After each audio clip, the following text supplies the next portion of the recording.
Reality में influencer की life कैसी होती है। जितने भी क्रिएटर्स हैं बहुत ज्यादा स्ट्रेस में रहते हैं। 3 दिन उसके इसी दिन पे खराब हो जाएंगे उस क्रिएटर के कि भाई मेरे व्यूज क्यों नहीं आए इस कंटेंट पे। अगला 3 दिन का कंटेंट वो इसलिए नहीं डालेगा क्योंकि उसको वो कंटेंट इस तरह से बनाना है कि वो वायरल हो जाए नेक्स्ट टाइम। अगर वायरल नहीं हुआ तो फिर और स्ट्रेस हो जाता है। पैसा कमा रहे हैं, ये रियलिटी है, अच्छा पैसा कमा रहे हैं। जैसे ही आपको लग रहा है कि आपका ग्रोइंग फेज चल रहा है, आप 3 लाख 4 लाख फॉलोअर पे हो, तो आप एटलीस्ट अपने 2 लोग तो अपने पास रख लो, एक राइटर और एक एडिटर। राइटर आपको हमेशा रिसर्च करके देगा, आप उस रिसर्च के साथ अपना कंटेंट बनाओ। दूसरा, आपके एडिटर्स बहुत मेन इंपॉर्टेंट होते हैं। मेरे हिसाब से एडिटर का काम 50% होता है आपकी वीडियो में। तो आपको ये 2 बंदों को इतना ट्रेन करना है कि आपको स्ट्रेस लेने की नीड ना पड़े। दीपक भाटी 300 से ज्यादा ब्रांड्स के लिए इन्फ्लुएंसर मार्केटिंग कैंपेन्स रन कर चुके हैं। इन्फ्लुएंसर्स कितना कमाते हैं, ब्रांड्स कैसे इन्फ्लुएंसर्स के साथ ज्यादा काम करना पसंद करती है, इनसे कुछ भी नहीं छुपा। अगर आप एक क्रिएटर, मार्केटर या ब्रांड फाउंडर है तो इस एपिसोड में आपको इंडस्ट्री के अंदर की सारी सीक्रेट्स मिल जाएगी। मैं कमेंट सेक्शन को यूनिवर्सिटी बोलता हूँ कि आप अगर यहाँ पे जाके आप पढ़ लोगे ना, आपको सब कुछ सीखने को मिल जाएगा। Small businesses with limited budget कैसे इन्फ्लुएंसर मार्केटिंग कर सकते हैं। तो इनिशियली हम उनको यही सजेस्ट करते हैं कि आप अपना 2-2.5 लाख का बजट करो, यूजीसी वीडियोस बनाओ, 10-20 हजार वाले फॉलोअर के साथ में उसका अपना कोलैबोरेशन वीडियोस डालो। आप मार्केट में धीरे धीरे बस एक दिख जाओ कि हम एक ऐसी ब्रांड है जो आ चुकी है, उससे धीरे धीरे लोगों में ट्रस्ट बिल्ड हो जाएगा। जो नई क्रिएटर्स हैं, 2 महीने रेवेन्यू आया, 1 महीने नहीं आया, तो वो पैनिक हो जाएंगे। तो उनको समझना पड़ेगा कि आपको मोनेटाइजेशन से ज्यादा आपको अपने कंटेंट पे फोकस करना पड़ेगा। अगर आप ये सोच रहे हो कि सिर्फ आप यहाँ पैसा बनाने आए हो, तो फिर आप 3, 4, 5, 6 महीने में आउटडेटेड हो जाओगे। क्रिएटर को अपना ब्रांड लॉन्च करना चाहिए, लेकिन कब करना चाहिए वो मोस्ट इम्पोर्टेंट है। आपको सबसे पहले एक साथ 1-1.5 घंटे का पॉडकास्ट देखना हर बार पॉसिबल नहीं हो पाता है, इसलिए हमने आपके लिए 2 और चैनल्स बना दिए हैं, शॉर्ट्स के लिए और क्लिप्स के लिए। पूरे पॉडकास्ट में जो बेस्ट पार्ट होता है हम उसे क्लिप्स में डाल देते हैं, और अगर आपको शॉर्ट्स कंज्यूम करना पसंद है तो हमारे शॉर्ट चैनल में भी जाकर आप देख सकते हो। दीपक, इन्फ्लुएंसर मार्केटिंग एजेंसी क्या होता है? मेरे को भी नहीं पता था। लिटरली मैं 2020 से पहले मेरे को नहीं पता था इन्फ्लुएंसर मार्केटिंग क्या होती है। एक ऐसी अपॉर्चुनिटी आई जो कुछ लोगों के लिए अपॉर्चुनिटी बन गई, लेकिन वैसे तो थी एक पेंडेमिक ही था, कोविड जब आया टिकटॉक काफ़ी वायरल था। तो टिकटॉक के टाइम में काफ़ी सारे क्रिएटर्स थे जो कॉफ़ी बना रहे थे या डांसिंग वाली वीडियोस बना रहे थे। काफ़ी सारी, मतलब लोग उसे एंटरटेनमेंट प्लेटफॉर्म की तरह देख रहे थे। वहाँ पे एक ऐसी अपॉर्चुनिटी दिखी जो हमें लगा कि यहाँ पे लोग नहीं कर रहे हैं। जैसे कुछ लोग एजुकेशनल वीडियोस नहीं बना रहे थे, आइदर वो फाइनेंस में हो, किसी डिफरेंट ऐसी एजुकेशन में हो जहाँ पे लोगों को एक्चुअली में पता होना चाहिए कि यार एजुकेशन यहाँ से सीख सकते हैं। तो उस टाइम मेरी वाइफ नेहा नागर, उन्होंने कंटेंट बनाना स्टार्ट किया ऑन टिकटॉक ऑन फाइनेंस, कि फाइनेंस के बारे में बातें करते हैं, कि फाइनेंस लोगों को समझाते हैं कि जीएसटी क्या है, लोगों को समझाते हैं कि आपको आईटीआर करनी चाहिए नहीं करनी चाहिए, या पैन कार्ड आपके पास कब बनना चाहिए क्या नहीं। तो तब चीजें समझ आई कि यार हाँ, यहाँ पे लोग सुनना चाहते हैं फाइनेंस के बारे में, एंड हम यहाँ से इसको मोनेटाइज कैसे कर सकते हैं। उस टाइम मोनेटाइजेशन बिल्कुल नहीं था टिकटॉक पे। मुझे नहीं लगता कि कोई एजुकेशन में कोई क्रिएटर ऐसा था जो फाइनेंस या जो मोनेटाइज कर रहा था। तो हमने देखा कि यार हम ब्रांड्स को अप्रोच करना स्टार्ट करते हैं।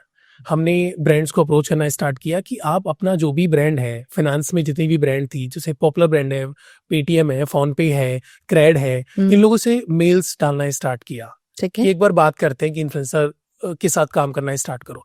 उनको समझ आ गया कि यार एक्चुअली में एक इन्फ्लुएंसर्स के पास में उसकी कैसी ऑडियंस है जो उसको ट्रस्ट करती है, या उसकी बात करने से या उसकी वीडियो से उनको सर्विसेज लेना चाहिए, या उनके बारे में समझना चाहिए, या क्या बाय करना चाहिए क्या नहीं करना चाहिए, उनकी वीडियो के बेसिस पे वो समझाने लगे। तो ये चीज जब हमने ब्रांड के सामने रखी तो ब्रांड को इंटरेस्टिंग लगा। ब्रांड ने बोला लेट्स डू, ठीक है। तो उस टाइम हमें 2021 में आई थिंक प्रशांत है नेहा का ब्रदर, वो नेहा की जितनी भी ब्रांड डील्स थी वो मैनेज करता था। तो हमें समझ आ गया कि इस इंडस्ट्री में काफी स्कोप है और ये नई इंडस्ट्री है, तो एक फर्स्ट मूवर को जो एडवांटेज है वो हमें मिलना चाहिए।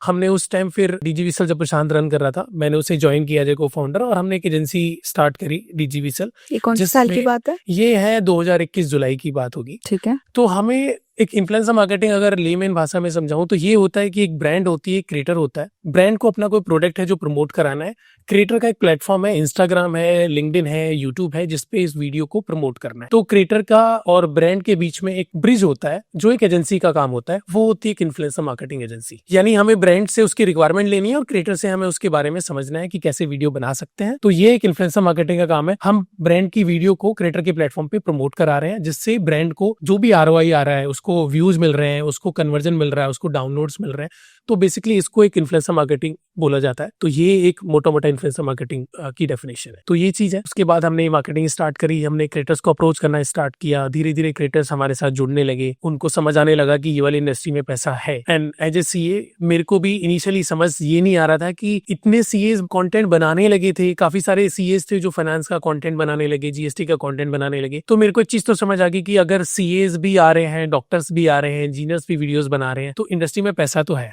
एंड मैं काफी बढ़िया कम्युनिटी के साथ रहा हूँ, तो मेरे को पैसा समझ आता है। तो मैंने बोला कि यार ठीक है यार, इसको ना बड़े स्केल पे करते हैं। तो मैंने जब ज्वाइन किया, मैंने बोला ठीक है इसको थोड़ा और अच्छे से करते हैं और अच्छे क्रिएटर्स को ऑन बोर्ड करते हैं, ब्रांड्स को अप्रोच करते हैं। तो काफी इंटरेस्टिंग लगा। एंड आई थिंक हमें आज 4 साल कंप्लीट हो गए हैं। We are managing 100+ finance creators and 50+ infotainment creators जो पॉलिटिकल कंटेंट बना रहे हैं, जो न्यूज बेस्ड कंटेंट बना रहे हैं, जो ट्रेंडिंग जितने भी मीडिया में चल रहा है उसके ऊपर कंटेंट बना रहे हैं। इस क्रिएटर्स के साथ काम कर रहे हैं और आई थिंक हमने अभी तक 300+ ब्रांड के साथ में काम कर चुके हैं डायरेक्टली। हम 500+ एजेंसीज के साथ काम कर चुके हैं। हमें लगता था कि हम 4-5 एजेंसी है मार्केट में, लेकिन अभी जब इनके साथ काम कर रहे हैं तो समझ आ रहा है कि ऐसी हजारों एजेंसीज है एंड इतनी एजेंसीज और आनी है, क्योंकि ये इंडस्ट्री अगले 10-15 साल में भी कुछ नहीं होने वाले इस इंडस्ट्री में। हमेशा ये इंडस्ट्री का अभी तो चार्ट ऐसे ही चल रहा है क्योंकि अभी बूम पे है। हमने पिछले 4 साल में जो हमारी रेवेन्यू ग्रोथ रही है वो 200% ग्रोथ हुई है हमारी। तो अगर हमारी ग्रोथ इतनी है तो हमसे बड़ी एजेंसीज भी हैं, उनकी ग्रोथ भी होगी। हम बहुत बड़ी बड़ी एजेंसीज के साथ काम करते हैं जो 500 करोड़ 1000 करोड़ का टर्नओवर ईयरली कर रही है। मेरे हिसाब से तो जो लोग इन्फ्लुएंसर मार्केटिंग में है या जो क्रिएटर्स अभी नहीं आए हैं, जिनको क्रिएटर बनना है, उनको आ जाना चाहिए, क्योंकि this is the right time. हर किसी के हाथ में मोबाइल फोन है, कोई टीवी नहीं देख रहा आज के टाइम में, सबको सोशल मीडिया से ही चीजें समझनी है। आप देखो इमेज सेंट्रिक कैंपेन चलते हैं। इमेज सेंट्रिक कैंपेन का मतलब हो गया कि अगर किसी का मार्केट में नाम खराब हो गया है, किसी पॉलिटिशियन का, किसी लीडर का या किसी बिजनेसमैन का, तो नेक्स्ट डे उसकी पीआर टीम कॉल करेगी कि भाई ये नैरेटिव ऐसा सेट कर दो। और वो होता क्रिएटर्स के थ्रू ही है। वो गलत भी नहीं है, वो सही भी नहीं है। कभी कभी ऐसा लगता है कि अगर सही चीज है तो बताना चाहिए, अगर गलत चीज है तो नहीं बताना चाहिए। तो ये डिपेंड करता है क्रिएटर इकोनॉमी की जो इन्फ्लुएंसर मार्केटिंग एजेंसीज है उनके ऊपर, कि वो किस तरह का पॉलिटिशियंस के साथ काम करते हैं या किस तरह के लीडर्स के साथ काम कर रहे हैं या किस तरह की पार्टीज के साथ काम कर रहे हैं। जो सही है उसके साथ काम करना चाहिए, मेरा तो ये मोटिव है।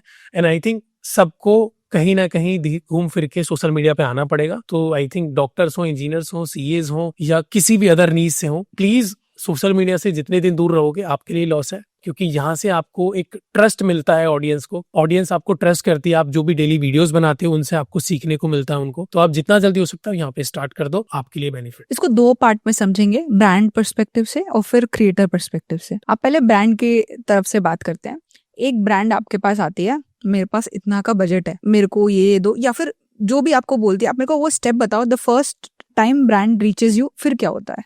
ठीक है, मैं आपको ब्रांड्स में भी 2 तरह से बताता हूँ। ठीक है। 2 तरह की ब्रांड होती है। एक है जो स्टार्टअप्स है, एक है जो कंपनीज ऐसी हैं जो बड़ी कंपनीज है, लिस्टेड कंपनीज है। ठीक है, जैसे एचडीएफसी है, ये लिस्टेड कंपनी है। जो स्टार्टअप्स हैं, जैसे जो भी शार्क टैंक इंडिया में जितने भी स्टार्टअप्स आए हैं वो छोटे स्टार्टअप्स हैं, अभी उनके पास में कम बजट है, उनका अप्रोच करने का तरीका अलग है। जो भी लिस्टेड कंपनीज है, जो बड़ी कंपनीज है, उनका अप्रोच करने का तरीका अलग है। मैं आपको पहले स्टार्टअप का बताता हूँ। स्टार्टअप्स में क्या होता है कि वो आते हैं कि लेट्स सपोज किसी ने अपना स्टार्टअप बनाया कि मेरे को इवनिंग टाइम में जितने भी कॉर्पोरेट्स हैं उनमें मैंने सैलेड एक रेडी किया कि 300 रुपए का सैलेड है, फ्रूट सैलेड है और एक है वेजिटेबल सैलेड, मैं 300 रुपए में आपके ऑफिस में डिलीवर करूंगा, आप मुझे ऑर्डर करो। ठीक है, उनको चाहिए कि मेरे को नंबर ऑफ पीपल्स यहाँ लाके दो ताकि वो मेरे यहाँ ऑर्डर करे। उनको डाउनलोड चाहिए, कन्वर्जन चाहिए। ये वाले स्टार्टअप्स करते हैं कि मैंने अगर आपको 1 करोड़ रुपए का बजट दिया है तो मेरे को कम से कम आप 2x 3x का रेवेन्यू लाके दो। मुझे ऐसे स्टार्टअप्स के लिए एक ऐसे क्रिएटर्स की लिस्ट रेडी करके देनी होती है जो क्रिएटर्स कन्वर्जन बेस्ड होते हैं, यानी छोटे क्रिएटर्स जिनके कहने से चीजें हो सकती हैं या जिनके कहने से लगता है कि हाँ, जैसे आप बात करते हो, जैसे मैंने बात कराई ये वाले बिजनेस में, तो जितने भी हेल्थ सेंट्रिक क्रिएटर्स हैं जो हेल्थ बेस्ड कंटेंट बनाते हैं या जो ऐसे हैं जो बोलते हैं कॉर्पोरेट लाइफ कैसी होती है कि 9 to 5 आप टेबल पे बैठे हो, आपके लिए हेल्दी चीजें अगर आप खाओगे तो आपके लिए ठीक होगी। तो अगर जितने भी हेल्थ वाले क्रिएटर्स हैं वो ऐसे क्रिएटर्स की लिस्ट बनाऊंगा और इस ब्रांड को अप्रोच करूंगा कि आप ये वाले क्रिएटर्स के थ्रू जाओ, तो आपको हाई चांसेस होंगे कन्वर्ट होने के, आपके लिए सेल्स या फुटफॉल बहुत ज्यादा आ जाएगा आपकी वेबसाइट। अब बात करते हैं जैसे हमारी जो बड़ी कंपनी जैसे एफसी लाइफ है या फिर जितने भी बैंक हैं, जो ऐसे बैंक हैं जो अपना कोई नया फीचर लॉन्च करा, अब उनको अवेयरनेस करवानी है, ठीक है। जैसे एयरटेल है, एयरटेल का भी स्पैम वाला एक फीचर लॉन्च हुआ, सिर्फ उनको लोगों तक, अब सबके पास एयरटेल की सिम है, मान के चलो आप इंडिया में 40% लोग एयरटेल की सिम यूज करते हैं, लेकिन अब उनको चाहिए कि लोग इसके बारे में समझें कि अवेयरनेस, एक अवेयरनेस करनी है। उनको चाहिए कि यार मेरे को ऐसे क्रिएटर्स दो जिनकी वीडियो पे ना 2, 3, 4 मिलियन व्यूज आ जाए। उनको बजट 2 लाख, 10 लाख, 5 लाख, जितना आपको बजट चाहिए आप ले लो, लेकिन मुझे ऐसे क्रिएटर्स दो कि आज अगर कोई बोल रहा है ना स्पैम के बारे में या कोई स्कैम के बारे में बात कर रहा है तो वो वायरल जाना चाहिए। और उसके लिए एक इनिशिएटिव होना चाहिए कि एयरटेल ने कॉज स्टार्ट करा है, एक ऐसा इनिशिएटिव स्टार्ट करा है जिससे लोगों की जो हार्ड मनी है वो स्कैम होने से बच जाएगी या लोगों का पैसा डूबेगा नहीं। तो ऐसी चीज के लिए वो पैसा खर्च करती है। हमारे लिए दोनों चीजों में कैसा होता है कि हम एक सबसे पहले क्या होता है, बजट आता है, ब्रांड्स हमें अप्रोच करती है कि भाई इतना बजट है, आप इसके हिसाब से स्ट्रेटजी बना के दो। हम स्ट्रेटजी बनाते हैं कि किस किस क्रिएटर को लेना है, क्या क्या हमारा कंटेंट रहेगा, वो एक डॉक्यूमेंट रेडी होता है। वो हम ब्रांड के साथ मीटिंग सेटअप करते हैं कि ये बजट में आपको ये क्रिएटर्स मिलेंगे और ये हम आपको आरओआई ला के देंगे, यानी इतने हम लोगों को आपको फुटफॉल ला के देंगे, इतने लोग आपके यहाँ से बाय कर पाएंगे। एक ये डॉक्यूमेंट रेडी होकर ब्रांड के साथ मीटिंग होता है, ब्रांड उसको क्लोज करता है। देन उसके बाद में हमें एक मोटा मोटा ब्रीफ आ जाता है कि हमें ठीक है इस पॉइंट पे बातें ज्यादा करनी है, ये हमारा कॉल ऑफ एक्शन होगा, ये हमारा पॉइंटर्स होंगे जो कवर करने हैं। उसके बाद में हमारी जो टैलेंट टीम है उसके बाद वो ब्रीफ चला जाता है, वो क्रिएटर से डिस्कस होता है, क्रिएटर्स के तरफ से हमें फिर स्क्रिप्ट आती है, वो स्क्रिप्ट का अप्रूवल हम ब्रांड से लेते हैं एंड ब्रांड का अप्रूवल आने के बाद वो वीडियो बनती है, वो लाइव हो जाती है। देन उसके बाद में कैंपेन क्लोज हो जाता है। उसके बाद एक रिपोर्ट बनती है कि जो हमने इनिशियली रिपोर्ट दी थी और जो हमारी कैंपेन क्लोज होने के बाद रिपोर्ट है, वो रिपोर्ट हमारा मोटा मोटा मैच होना चाहिए कि हमने जो एक्सपेक्ट किया था वो उतना आ गया। ये पूरा कंप्लीट प्रोसेस होता है जो ब्रांड का और एक एजेंसी का होता है। अवेयरनेस वाले कैंपेन में कैंपेन बहुत लंबा चलता है कि उन्होंने बोल दिया, जैसे एयरटेल का कैंपेन हम पिछले 7 महीने से कर ही रहे हैं, नए नए फीचर्स आ रहे हैं। अब उन्होंने बोला कि अभी स्पैम में क्या होता था कि आपको स्पैम अलर्ट आ जाता है, अभी आप देखोगे कॉल आती है तो लिख के आ जाता है कि वार्निंग कॉल है, आप नहीं उठाओगे। अभी क्या हो गया, चलो कॉल के ऊपर कर दिया, उन्होंने बोला कि अब एक लिंक के ऊपर करते हैं कि लोगों को लिंक आते, लोग फिर भी क्लिक कर देते हैं, एक बहुत अच्छा सा मैसेज लिख के भेजते हैं, बिल्कुल लगता है कि बैंक से ही मैसेज आया कि केवाईसी नहीं करी तो अकाउंट बंद हो जाएगा। अब बंदे को लगता है कि यार कभी बंदा होता है कि नहीं होता है 100% अपना फोकस करके वो कर देता है कि चलो देख लेता हूँ। अब एयरटेल ने बोला कि ठीक है हम इसका भी काम खत्म कर देते हैं, हम क्लिक पे लिंक जैसे क्लिक करोगे ब्लॉक हो जाएगा। अब उनको ये अवेयरनेस के साथ साथ उनको कितने यूजर्स मिले वो भी बेनिफिट, अब जैसे लोगों को लगा यार ये तो सबसे बेस्ट है, जिसके साथ अगर एक बार भी फ्रॉड हो चुका होगा पास्ट में, अगर एयरटेल ये वाला ऑप्शन दे रहा है कि क्लिक करते ही आप ब्लॉक हो जाओगे तो वो तो सिम बाय कर ही लेगा। तो अवेयरनेस कैंपेन से इनडायरेक्टली रेवेन्यू आता है ब्रांड को, तो वो ज्यादा सक्सेसफुल होता है और वो बड़े क्रिएटर्स को अप्रोच करते हैं, बिकॉज बड़ी ब्रांड को चाहिए कि हमें तो मिलियंस वाले फॉलोअर वाले चाहिए जिनके बहुत वायरल होते हैं कंटेंट। तो वो इस तरह से दोनों ब्रांड काम करती हैं, दोनों की अप्रोच इस तरह से होती है। तो आपने बड़े स्मूथली बताया कि ऐसा ऐसा ऐसा ऐसा होता है, बट आई एम श्योर बीच में बहुत सारे हर्डल्स होते होंगे। राइट, हर्डल्स बहुत होते हैं, मतलब हर्डल्स इतने होते हैं कि कभी कभी ब्रांड कैंपेन लॉक हो गया, हमारे पास पीओ आ चुका है, 50% पेमेंट आ चुकी है, नाउ मैंने बोला यार प्रीतिका ऐसे करते हैं ना यार कंटेंट, ठीक है, उसने बोला ठीक है करते हैं, कंटेंट आपकी तरफ से स्क्रिप्ट बन के आ जाती है, ब्रांड बोलती है नहीं नहीं यार इसमें तो आपने हमारा कुछ डाला ही नहीं है कंटेंट के बारे में, हमारे सिर्फ इसमें तो अपने ऑर्गेनिक कंटेंट बना दिया, ये नहीं है। तो नाउ ब्रांड के पॉइंटर्स हमें डलवाने पड़ते हैं। अब क्रिएटर वहां पे बोलता है नहीं यार मेरी ऑडियंस तो मैं समझता हूँ, ब्रांड को नहीं समझ आती है, और ऐसा हर कैंपेन में 1-2 क्रिएटर के साथ होता ही होता है, ठीक है। अब वो हमारे लिए इतना डिफिकल्ट फेज होता है, हमें क्रिएटर को भी पैम्पर करके रखना है, हमें ब्रांड को भी बोलना है नहीं यार, अब ब्रांड की तरफ से तो गालियां पड़ती हैं, क्रिएटर को तो हमें चलो समझा लेते हैं कि ठीक है हम करा देंगे, हो जाएगा, आप पेमेंट एडवांस ले लो, बहुत सारी चीजें होती है। मतलब इतनी सिचुएशन है कि मैं एक एक करने बैठूं तो भी पूरा नहीं बता पाऊंगा, बट ऐसा होता है कि क्रिएटर को चाहिए कि मेरी ऑडियंस के हिसाब से बनना चाहिए, और ब्रांड को होता है कि भाई मेरे को मेरा आना चाहिए, डेडिकेटेड वीडियो चाहिए। वो बीच में जो मैच करना होता है वो हमारा काम होता है, उसको कैसे समझाना है वो बहुत डिफिकल्ट होता है। बट हाँ ऐसा होता है कि एक लेवल पे आके विन विन सिचुएशन कर लेते हैं कि भाई ऐसा कर लो ऐसा कर लो, एंड हो जाता है सॉल्व वो। तो ये सिचुएशन बहुत फंसती है, बड़े क्रिएटर के साथ में इशू होता है, क्योंकि बड़े क्रिएटर को होता है कि यार मेरे अगर वीडियो पे 2 लाख 3 लाख व्यूज आए ना तो मेरा रिटेंशन गिर जाएगा, मैं नहीं चाहता, मेरे को नेक्स्ट ब्रांड काम नहीं देगी, इसलिए मैं अपना कंटेंट 70% ऑर्गेनिक रखना चाहूंगा, 30% ब्रांड वाला। ब्रांड के केस में उल्टा होता है, ब्रांड कहती है 70% मेरा रखो, 30% आप अपना रख लो। तो कहीं ना कहीं बड़े क्रिएटर्स में थोड़ा इशू होता है, लेकिन हम उनको समझा लेते हैं, ब्रांड को थोड़ा समझा देते हैं कि चलो आपको अगर नहीं आएगा तो एडिशनल कुछ आपको डिलीवर दे देंगे, वीडियो स्टोरी करा देंगे, आपको कम्युनिटी में पोस्ट करा देंगे। तो कहीं ना कहीं ब्रांड को समझ आता है कि ठीक है यार क्रिएटर को ऑडियंस के बारे में उसको ज्यादा पता होगा, हमें शायद अपने प्रोडक्ट के बारे में पता है, लेकिन क्रिएटर को ज्यादा पता होगा कि उस प्रोडक्ट को कैसे अपनी ऑडियंस को मार्केट प्लेस में कैसे समझाना है, तो वो चीजें अब धीरे धीरे ब्रांड समझने लगी है। अभी हम ये भी करने लगे हैं। मैं आपको बताऊं तो हमारा 70% रेवेन्यू ब्रांड से हम क्रिएटर इकोनॉमी से आता है, मतलब जो टैलेंट से हम चार्ज करते हैं। लेकिन जो 30% रेवेन्यू अभी हम जो कर रहे हैं, हम ब्रांड्स के साथ कंसल्टेंसी देने लगे हैं। उनको किस तरह के कैंपेन्स रन करने चाहिए, किस आपको नहीं है कि हर बार आपको रील ही बनाना है, आपको वीडियो से भी कन्वर्जन आ सकता है। हम अभी जैसे एक एडटेक ब्रांड के साथ काम कर रहे हैं, पता नहीं मुझे नाम लेना चाहिए नहीं लेना चाहिए, बट एक एडटेक ब्रांड के साथ काम कर रहे हैं। हम पूरा वीडियो स्टोरी कैंपेन उनके साथ रन कर रहे हैं, एंड आई थिंक हम महीने में उनके साथ 1-2 CR का काम कर ही रहे हैं सिर्फ वीडियो स्टोरी से। एंड उनको इतना हाई कन्वर्जन आ रहा है जो उन्होंने पहले रील के साथ काम किया था नहीं आया था। Really? हाँ,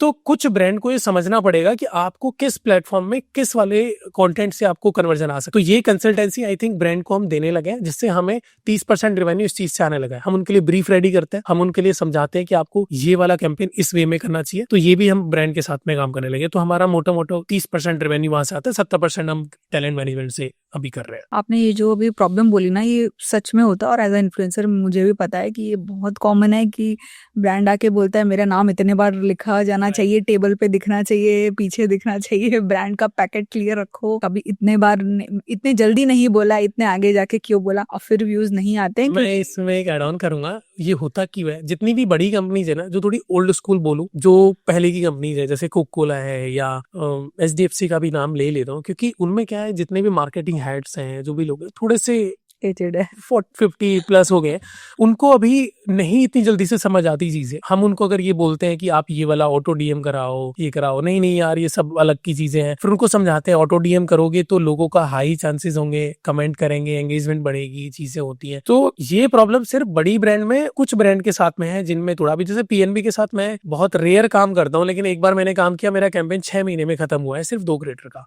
मैं क्रिएटर को हर महीने यही समझा रहा हूँ कि हाँ अप्रूवल आ रहा है अप्रूवल। उनको चीजें समझ नहीं आती हैं। जैसे आपने बोला ना कि ब्रांड को चाहिए कि एक लोगो यहाँ चाहिए, एक लोगो ग्लास पे चाहिए, एक लोगो यहाँ पे चाहिए, एक थ्रू आउट द वीडियो चाहिए। भाई इतना कर देंगे तो ऑडियंस तो पहली बार में, अरे छोड़ो ना यार, ये तो ब्रांडेड कंटेंट है, क्या हमें वैल्यू देगा ये कंटेंट। लेकिन अगर आप स्मार्टली देखो, ब्रांड को ये समझना चाहिए कि लोगों को चाहिए कि PNB के साथ एक अच्छा सर्विस PNB कैसे देगा, PNB बैंक के साथ क्या अच्छी फैसिलिटी है, हम उसको समझाएंगे ना। पहले वो लोगों को समझाने तो दो। आप शुरू में बोलते हो PNB लिख दो, तो यार बंदा जो ऑडियंस स्मार्ट है उसको बोले कि PNB का प्रमोशन करने आया है, कोई प्रोडक्ट चेपने आया होगा हमें, तो वो छोड़ देती है। तो ये चीज अब ब्रांड धीरे धीरे समझने लगी है। आई थिंक उसी के लिए फिर हम जो सर्विसेज दे रहे हैं, ब्रीफ करना, ये चीजें आने लगी है, ब्रीफ बना के देना, कंसल्टेंसी देना उनको। आई थिंक ये चीजें सॉर्ट हो जाएंगी आने वाले डे कुछ टाइम में, क्योंकि जेन जीज के साथ काम कर रहे हैं हम लोग, तो नई नई चीजें सीखने को मिल रही है, नई नई तरीके सीखने को मिल रहे हैं। अभी तो इतने ट्रेंड वायरल होते हैं। अभी ट्रेंड कैंपेन हम भी करने लगे हैं, एक ट्रेंड कैंपेन की, एक ट्रेंड बनाते हैं, ट्रेंड वायरल करते हैं, और उसके बेसिस पे जो लोग ऐसे ही वीडियोस बनाएंगे, वो भी एक तरह से अवेयरनेस कैंपेन हो जाएगा। जैसे आपने देखा हो कि बीच में हुआ था शादी.com और इनका टाइप था ब्लिंकिट का, कि हम 10 मिनट में आपको ये वाला कैंपेन था, वो ट्रेंड था कैंपेन, कि एक ट्रेंड बनाएंगे, लोगों को वैसे ही चालू हो जाएंगे, लोग उस पे अपने कंपनी का ट्रेंड बनाने लगे। बट इनिशियली सबको पता था कि ये शादी.com का कैंपेन था। तो ये अवेयरनेस कैंपेन भी ट्रेंड वाले, ये भी जेनजीज का एक कैंपेन बनाया हुआ कैंपेन था, किस तरह के कैंपेन वायरल होते हैं। तो बहुत सारी चीजें जो नई नई आ रही हैं, ब्रांडों को समझना पड़ेगा। आपको अवेयरनेस चाहिए, आपको जो भी चाहिए, तो उसके लिए आपको क्रिएटर को फ्रीडम देनी पड़ेगी। आप फ्रीडम नहीं दोगे तो फिर क्रिएटर अपने हिसाब से वीडियो नहीं बना पाएगा, तो आपको 1-2 लाख व्यूज पे ही फिर रिजिड रह जाना पड़ेगा। फिर उसके बाद मुझे नहीं लगता कि अगर आप 1-2 लाख व्यूज से भी कितना हाई कन्वर्जन ले लोगे। लेकिन हाई चांसेस है, अगर आपने कोई वीडियो बनाया, वो वीडियो मिलियन चला गया, 1 मिलियन अगर लोग उसे देख रहे हैं, तो आपको 2-3-4% लोग भी चांसेस होंगे कि आपका प्रोडक्ट बाय कर ले। तो ये चीज ब्रांड को अब समझ आने लगी है, and I think thank God आपके लिए थोड़ा इजी हो जाएगा। चलो ये तो बात रही कि जब बड़े ब्रांड्स आते हैं, उनके पास बड़ा बजट होता है, वो एजेंसी हायर कर सकती है। जो छोटे बिजनेसेस होते हैं, उनका भी इच्छा रहता है इन्फ्लुएंसर मार्केटिंग करे, पर उनको समझ में नहीं आता क्या करे, कैसे करे। उनके लिए आप थोड़ा टिप्स बताओ कि स्मॉल बिजनेसेस विद मतलब लिमिटेड बजट कैसे इन्फ्लुएंसर मार्केटिंग कर सकते हैं। मैं आपको ना 2023 के बाद का डेटा बताता हूँ। 2023 के बाद ना इकोनॉमी में ऐसा होता है कि जब क्रिएटर इकोनॉमी बूम हो रही होती है, तो सबको लगता है कि क्रिएटर बन जाता है। मुझे लग रहा है कि पिछले 2 साल में लाखों क्रिएटर्स आ गए, छोटे छोटे क्रिएटर्स। एंड वो क्रिएटर्स शुरू में तो ऐसे लगते थे कि कुछ भी नहीं है, लेकिन वो छोटे छोटे क्रिएटर्स जिनके 50,000 फॉलोवर हैं, 1 लाख फॉलोवर हैं, उनकी वीडियोस मिलियंस में जा रही है। ठीक है, सेम बात करूं, जो बड़े क्रिएटर्स हैं वो भी मिलियंस में व्यूज लेके आ रहे हैं, लेकिन उनके साथ उनकी फेस वैल्यू भी है, उनके साथ उनका जो भी 4 साल का एक्सपीरियंस है, 5 साल का एक्सपीरियंस है, वो भी है। अब बड़ी ब्रांड उन क्रिएटर्स को अफोर्ड नहीं कर सकती, जो बड़े क्रिएटर्स हैं। उनके लिए फिर हमने क्या करा कि जितने भी छोटे क्रिएटर्स हैं उनका एक पूरा डेटाबेस बनाया, एक क्रिएटर पूल बनाया, उसमें देखा कि कौन क्रिएटर किस नीश से है। करीब हमारे पास में अभी भी 700 से 800 ऐसे क्रिएटर्स हैं जो छोटे क्रिएटर्स हैं, जो 10,000 से लेके 1 लाख रुपए तक का चार्ज करते हैं। हमने बट जो भी ऐसे आपने बोला कि छोटी जो भी स्टार्टअप्स है जिनके पास इतना बजट नहीं है, जिनके पास 5 लाख रुपए का बजट है, उनको अपना सोशल मीडिया मैनेज भी करना है, उनको इन्फ्लुएंसर मार्केटिंग भी करनी है, उनको कंटेंट मार्केटिंग भी करनी है, उनको यूजीसी वीडियोस भी बनवानी है। हम उनको सजेस्ट करते हैं कि देखो भाई, अपना प्लेटफॉर्म स्टार्ट करो, सोशल मीडिया पे अपना अकाउंट बनाओ, छोटे छोटे क्रिएटर्स उठाओ, 4 क्रिएटर्स हम उनको देते हैं महीने में। ये 4 क्रिएटर्स आपके लिए यूजीसी वीडियोस बनाएंगे। क्रिएटर 10, 12, 15 हजार रुपए लेगा एक क्रिएटर एक वीडियो का। 4 वीडियोस हम उनसे बनवाते हैं। क्रिएटर 50,000 रुपए लेता है, 4 वीडियो बनाता है, 4 क्रिएटर हमने उसको 2 लाख रुपए में दिए, 16 वीडियोस बन गई। उसके प्लेटफॉर्म पे 16 वीडियो जब दिखेंगे, उनमें से हम कहते हैं कि आप 16 वीडियो में से 4-5 वीडियोस पे एड रन करो, जो अच्छी वीडियोस है। आप एड रन करो, 20,000 25,000 रुपए की आप उस पे एड रन करो। आपको उस एड रन करने से जितना फुटफॉल आपकी वेबसाइट पे आएगा, वो आपके लिए पोटेंशियल कस्टमर्स होंगे। ठीक है, आप अभी इनिशियली कोई बड़ा क्रिएटर या बड़ा फेस मत लेके आओ कि मैंने नेहा नागर या राज समानी या इतने बड़े क्रिएटर को ले लिया जिसने कॉस्ट इतनी ले ली जो 4 महीने की कॉस्ट लेके बैठ गया। लेकिन उससे आपको विजिबिलिटी तो मिल जाएगी, इससे ट्रस्ट तो मिल जाएगा कि ये एक स्टार्टअप है जो राज समानी के साथ काम कर रहा है, लेकिन आपका बजट एग्जॉस्ट हो जाएगा। 4 महीने आप सोचोगे यार अब मैं सोशल मीडिया पे डालू क्या। तो इनिशियली हम उनको यही सजेस्ट करते हैं कि आप अपना 2-2.5 लाख का बजट करो, यूजीसी वीडियोस बनाओ, 1-2 क्रिएटर के साथ 10-20 हजार वाले फॉलोअर के साथ में उसका अपना कोलैबोरेशन वीडियोस डालो। आप मार्केट में धीरे धीरे बस एक दिख जाओ कि हम एक प्लेटफॉर्म, एक ऐसी ब्रांड है जो आ चुकी है, उससे धीरे धीरे लोगों में ट्रस्ट बिल्ड हो जाएगा। वंस यू ग्रो, फिर आप अपना बजट एक्सपेंड करो। आप बोलो कि 10 लाख आ गया, अब मुझे आप बड़े क्रिएटर भी 1-2 दे दो जिससे मेरा ट्रस्ट बिल्ड हो जाए। अब मुझे ट्रस्ट बिल्ड होने लगा कि यार नेहा काम करने लगी है इस ब्रांड के साथ में, तो ब्रांड ऑथेंटिक होगा, सब कुछ होगा, तो ये वाला भी पॉइंट आ जाता है। तो मेरे हिसाब से एक पहला सजेशन मेरा उनके लिए यही रहेगा कि आप अपना सोशल मीडिया एक्टिव करो, हर मीडिया पे आप आ जाओ। आप लिंक्डइन से लेके, ट्विटर से लेके, इंस्टाग्राम, यूट्यूब, सब जगह अपना अकाउंट एक्टिव कर लो डे 1 से। उस पे अपनी एक आपको 10-15-20 हजार रुपए में एम्प्लॉय मिल जाएगा जो आपके लिए सोशल मीडिया पे वीडियोस अपलोड करेगा। आप क्रिएटर से वीडियोस बनाओ, वो वीडियोस अपलोड करो, उसमें जो भी कमेंट आ रहा है उनका रिप्लाई करो, उनको डीएम्स में रिप्लाई करो, उनसे बात करो। आपको लग रहा है कि कोई पोटेंशियल कस्टमर है आपके लिए, उससे बात करो, तो आपके हाई चांसेस होंगे कि आपका प्रोडक्ट मार्केट में धीरे धीरे स्टेब्लिश हो जाएगा, लोग आपको ट्रस्ट करने लगेंगे, लोग आपको बाय करने लगेंगे। ये छोटे स्टार्टअप्स के लिए सबसे मेन है कि वो धीरे धीरे सोशल मीडिया पे अपना स्टार्ट करना चाहिए इनिशियली उनको। दूसरा उनको है कि शुरू में ही बहुत ज्यादा स्पेंड करने की नीड नहीं है, आप अपने फाउंडर के साथ भी स्टार्ट कर सकते हो। अपने फाउंडर को बोलो कि वो भी धीरे धीरे अपने सोशल मीडिया पे प्रेजेंस स्टार्ट करे, उससे ट्रस्ट बिल्ड होता है। अगर और भी बजट कम है तो खुद पहले एक्टिव हो जाओ सोशल मीडिया में। अगर आप अपने 2 लोगों की टीम रख सकते हो सोशल मीडिया के लिए तो वो और बेस्ट है। उसमें आपको, अगर आपको लग रहा है कि कोई आपने एक ऐसा बंदा हायर कर लिया जो आपके लिए वीडियोस बनाएगा, तो आप उसको 20-30 हजार रुपए देके उसको महीने में हायर करो। उससे बोलो कि मेरे लिए 25-30 वीडियोस बनाए, उसको एडिट कराओ और डलवाओ। लोगों को जब दिखेगा ना, जैसे मेरी फीड में अगर कोई नई ब्रांड आती है ना, तो मैं उसको खोल के देखता हूँ कि ये है किस चीज की ब्रांड, क्या करना चाहती है। मैं इनको अप्रोच करता हूँ कि हाँ भाई आप क्या कर रहे हो, आपको क्या चाहिए, सोशल मीडिया ग्रो करना है, आपको प्रोडक्ट मार्केट में सेल करना है, या आपको अभी सिर्फ सोशल मीडिया प्रेजेंस ग्रो करनी है। तो ये चीजें ना आपको समझ आने लगेंगी। सबसे मेन फैक्टर आपने देखा होगा, निखिल कामत को मुझे नहीं लगता कि पैसे के लिए कोई पॉडकास्ट स्टार्ट किया है। डेफिनेटली उन्होंने अपनी प्रेजेंस मार्केट में ऐसी सेट करी है कि वो बड़े बड़े लोगों के साथ पॉडकास्ट कर रहे हैं, बड़े बड़े लोगों के साथ में वो 1-to-1 पॉडकास्ट भी कर रहे हैं, राउंड टेबल पॉडकास्ट कर रहे हैं। तो क्या वो पैसे के लिए थोड़ी कर रहे हैं कि पॉडकास्ट से रेवेन्यू आएगा? डेफिनेटली कहीं ना कहीं ब्रांड, लोगों को पता है कि जीरोधा निखिल कामत चला रहे हैं, उनके ब्रदर चला रहे हैं, लेकिन जब लोग उनको 1-to-1 सुनते हैं ना, तो ज्यादा ट्रस्ट बिल्ड होता है। तो ये आपको छोटे स्टार्टअप के फाउंडर को भी समझना पड़ेगा। आप जो भी प्रोडक्ट है, आप लोगों तक समझाने के लिए जब आप बोलोगे ना, या आप उसके बारे में बताओगे कि आपने अपनी जर्नी कैसे स्टार्ट करी और आपने इस प्रोडक्ट को बिल्ड करने के लिए क्या क्या किया, तो लोगों में ज्यादा एक फेथ आएगा, लोग आपके साथ ज्यादा जल्दी कनेक्ट होंगे। तो आई थिंक फाउंडर्स को भी अपने साथ सोशल मीडिया पे स्टार्ट करना पड़ेगा अपने पेज के साथ में। तो ये 2 फैक्टर्स ऐसे हैं जो इनिशियली करने चाहिए। मतलब अगर आप एक फाउंडर हो तो आपको क्रिएटर भी बनना ही पड़ेगा। मेरे हिसाब से। अगर नहीं बन रहे हो तो 6 महीने बाद बनोगे। मैं अभी एंजल वन के साथ काम कर रहा हूँ, उनके फाउंडर हैं दिनेश ठक्कर। पहले दिनेश सर बहुत कम सोशल मीडिया में दिखते थे, तो एक दिन ऐसे ही उनकी टीम से बात हो रही थी कि यार दिनेश सर को पॉडकास्ट वगैरह कराते हैं, थोड़ा सा लोगों को समझ। उनको गाड़ियों का बहुत शौक है, बहुत सारी गाड़ियां उनके पास में, ऐसी गाड़ियां हैं जो कुछ लिमिटेड लोगों के पास है इंडिया में। तो मैंने बोला ये भी एक इंटरेस्टिंग स्टोरी है, लोग सुनना चाहते हैं। तो उनके पॉडकास्ट कराए, रणवीर के साथ पॉडकास्ट हुआ, राज समानी के साथ पॉडकास्ट हुआ। लोगों को समझ आया कि हाँ दिनेश ठक्कर, मुझे पहले शायद नहीं पता था कि Dinesh Thakkar is a person जो एंजल वन के पीछे हैं, बट लोगों को जब समझ आया, वो वायरल हुआ पॉडकास्ट, लोगों को अच्छा ऐसा है, और उनकी गाड़ियां, ये सब उनके जो भी लाइफ स्टाइल है, फिर लोगों को समझ आया कि यार ऐसा नहीं है कि मतलब लोग उनकी जर्नी जानना चाहते थे। फिर उनके बारे में पूछा कि आपने एंजल वन कैसे स्टार्ट किया, क्या नहीं स्टार्ट किया।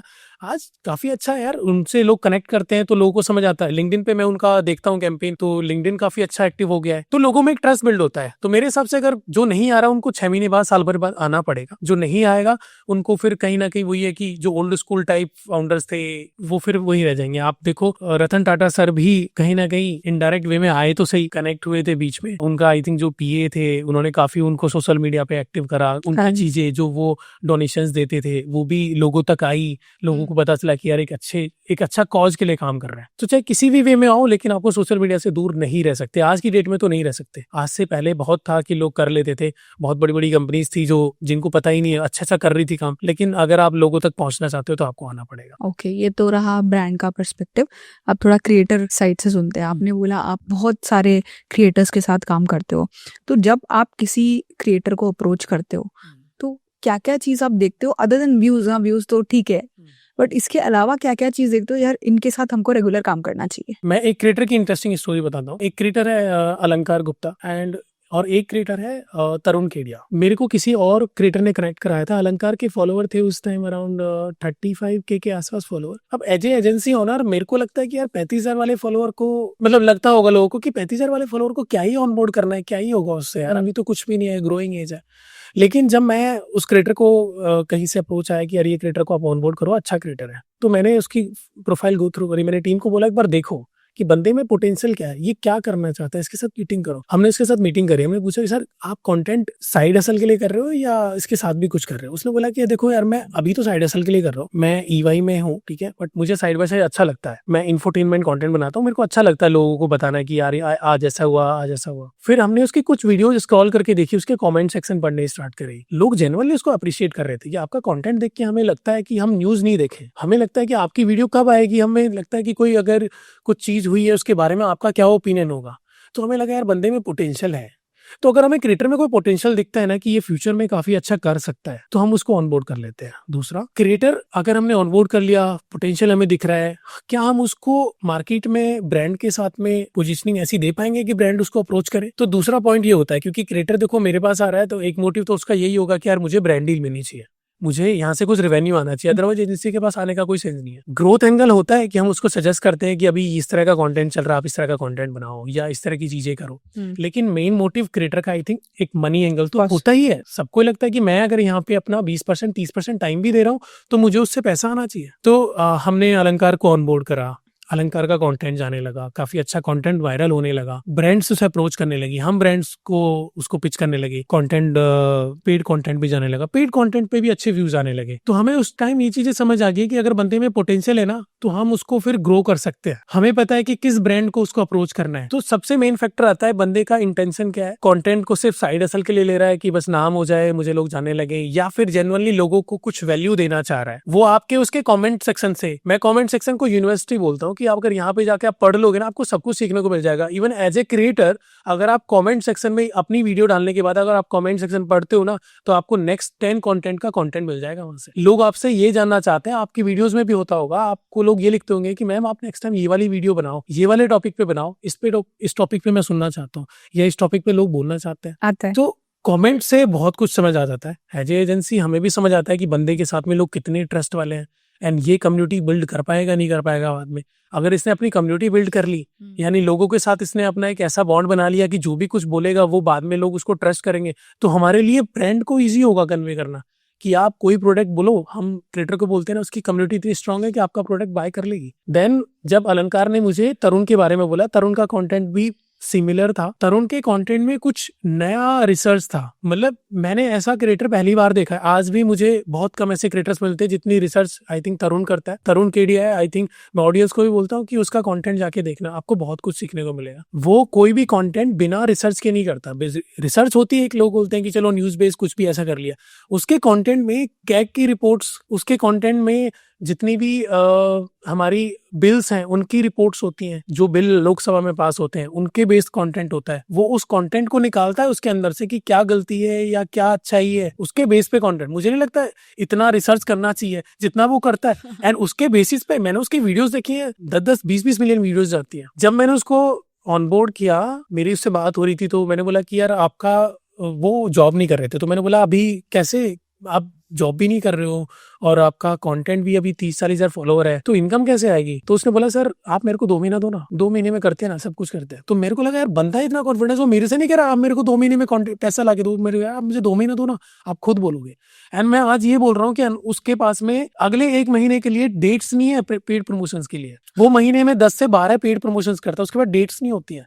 आज उसके 7.5 लाख फॉलोवर हैं पिछले 6 महीने में। 6 महीने में उस बंदे ने 30,000 से 7.5 लाख फॉलोवर के आसपास पहुंचा। मेरे को लगता है कि ट्रेडिशनल मीडिया तो ऑलमोस्ट डाउन फेज पे खत्म होने ही वाली है, हो ही गई है। ट्रेडिशनल मीडिया भी तो अब सोशल मीडिया पे एक्टिव होने लगी है कि उनको भी दिख रहा है। मैं आपको बोलूं, मेरे पास अभी भी अगर नंबर आपको दिखाऊं, मेरे से 17 से 18 ऐसे जर्नलिस्ट हैं जो मेरे को डेली मैसेज करते हैं, हमने अपना कंटेंट स्टार्ट किया है, हमें मोनेटाइज करना है। जर्नलिस्ट की बात कर रहा हूँ जो डिफरेंट बड़े बड़े सोशल मीडिया, बड़े बड़े मीडिया हाउसेस के साथ काम कर रहे हैं। तो वो लोग अगर सोशल मीडिया में आ रहे हैं तो वो मीडिया तो वैसे ही, अब आप देखो कि जितने भी इमेज सेंट्रिक कैंपेन होते हैं, वो क्या होता है कि पहले तो न्यूज में चल जाते थे कि न्यूज में दिखा दिया कि आज ये हो गया वो हो गया। अब वो सोशल मीडिया पे आने लगे हैं कि भाई हमें, हमारे लिए अच्छा हुआ है, हमने कुछ अच्छा काम किया, आप उसको सोशल मीडिया में वायरल कराओ, या आप सोशल मीडिया क्रिएटर से बोलो कि भाई हमारे जो भी हमारा अच्छा हुआ उसके बारे में बात करें। तो सोशल मीडिया अगर इतना ओवरकम कर चुका है इनके ऊपर, तो ट्रेडिशनल मीडिया तो कहीं ना कहीं फिर, क्योंकि देखो ट्रस्ट फैक्टर भी कहीं ना कहीं आता है। अगर आपको मैं एक याद दिलाता हूँ, पहलगाम अटैक में क्या हुआ था। पहलगाम अटैक होने के बाद में इतना वायरल हो गई, इतनी चीजें वायरल हुई, फिर ये हमारा जो अटैक हमने किया उधर से पाकिस्तान ने करा, तो आप देखो न्यूज खोल के बैठ जाओ तो हमने पाकिस्तान पे कब्जा कर चुके थे इनके हिसाब से, तो राइट, हमने रावलपिंडी पे पूरा कब्जा कर लिया था, हमारी पूरी फौज वहां बैठी हुई थी। तो लोगों को ट्रस्ट ही खत्म हो गया यार, क्या दिखा रहे हो आप, मतलब आप ये कह रहे हो कि पूरा पाकिस्तान हमारा हो गया, हमने ये कर लिया वो कर लिया, जबकि रियलिटी ये थी। बहुत सारे क्रिएटर्स से, प्रफुल करके एक क्रिएटर है, उन्होंने कितना कितना कंटेंट बनाया, लोगों को ट्रस्ट हो गया कि भाई मीडिया छोड़ो, ये न्यूज छोड़ो, अब ये देखो ना रियलिटी, तो ये देखो ये लोग दिखा रहे हैं, वहां तो कुछ भी दिखा रहे थे, उनको टीआरपी हाइप करनी है तो कुछ भी दिखा रहे हैं। तो मेरे हिसाब से तो जो हमारा कहते थे कि 4th पिलर मीडिया है, वो आई थिंक हम उसके पार्ट बनते जा रहे हैं। आई थिंक वो कहीं ना कहीं वो अब हमारे ऊपर डिपेंडेंट भी हो गए। हम ट्रस्ट के साथ बात करते हैं, हम फैक्ट के साथ बात करते हैं, हम न्यूज के, हमारे पास ऑथेंटिक सोर्स होते हैं, ठीक है। वो हमें टीआरपी गेम नहीं चाहिए ना कि हमें नंबर 1 बनना है या कुछ बनना है। वहां तो टीआरपी गेम चलता है कि भाई ये सबसे ज्यादा लोग हमें देखें। हमारी इवन ऐसा भी हुआ है तरुण की एक वीडियो से कि तरुण की वीडियो वायरल हुई, उसको न्यूज वालों ने चलाया नेक्स्ट डे, हम, जबकि ना उन्होंने हमसे कोई परमिशन लिया है ना कुछ लिया है। हमने, हमारी वीडियो होने से जितने भी बिहार की गवर्नमेंट है, आम आदमी पार्टी, उन्होंने अपने पेज पे डाली है वो वीडियो।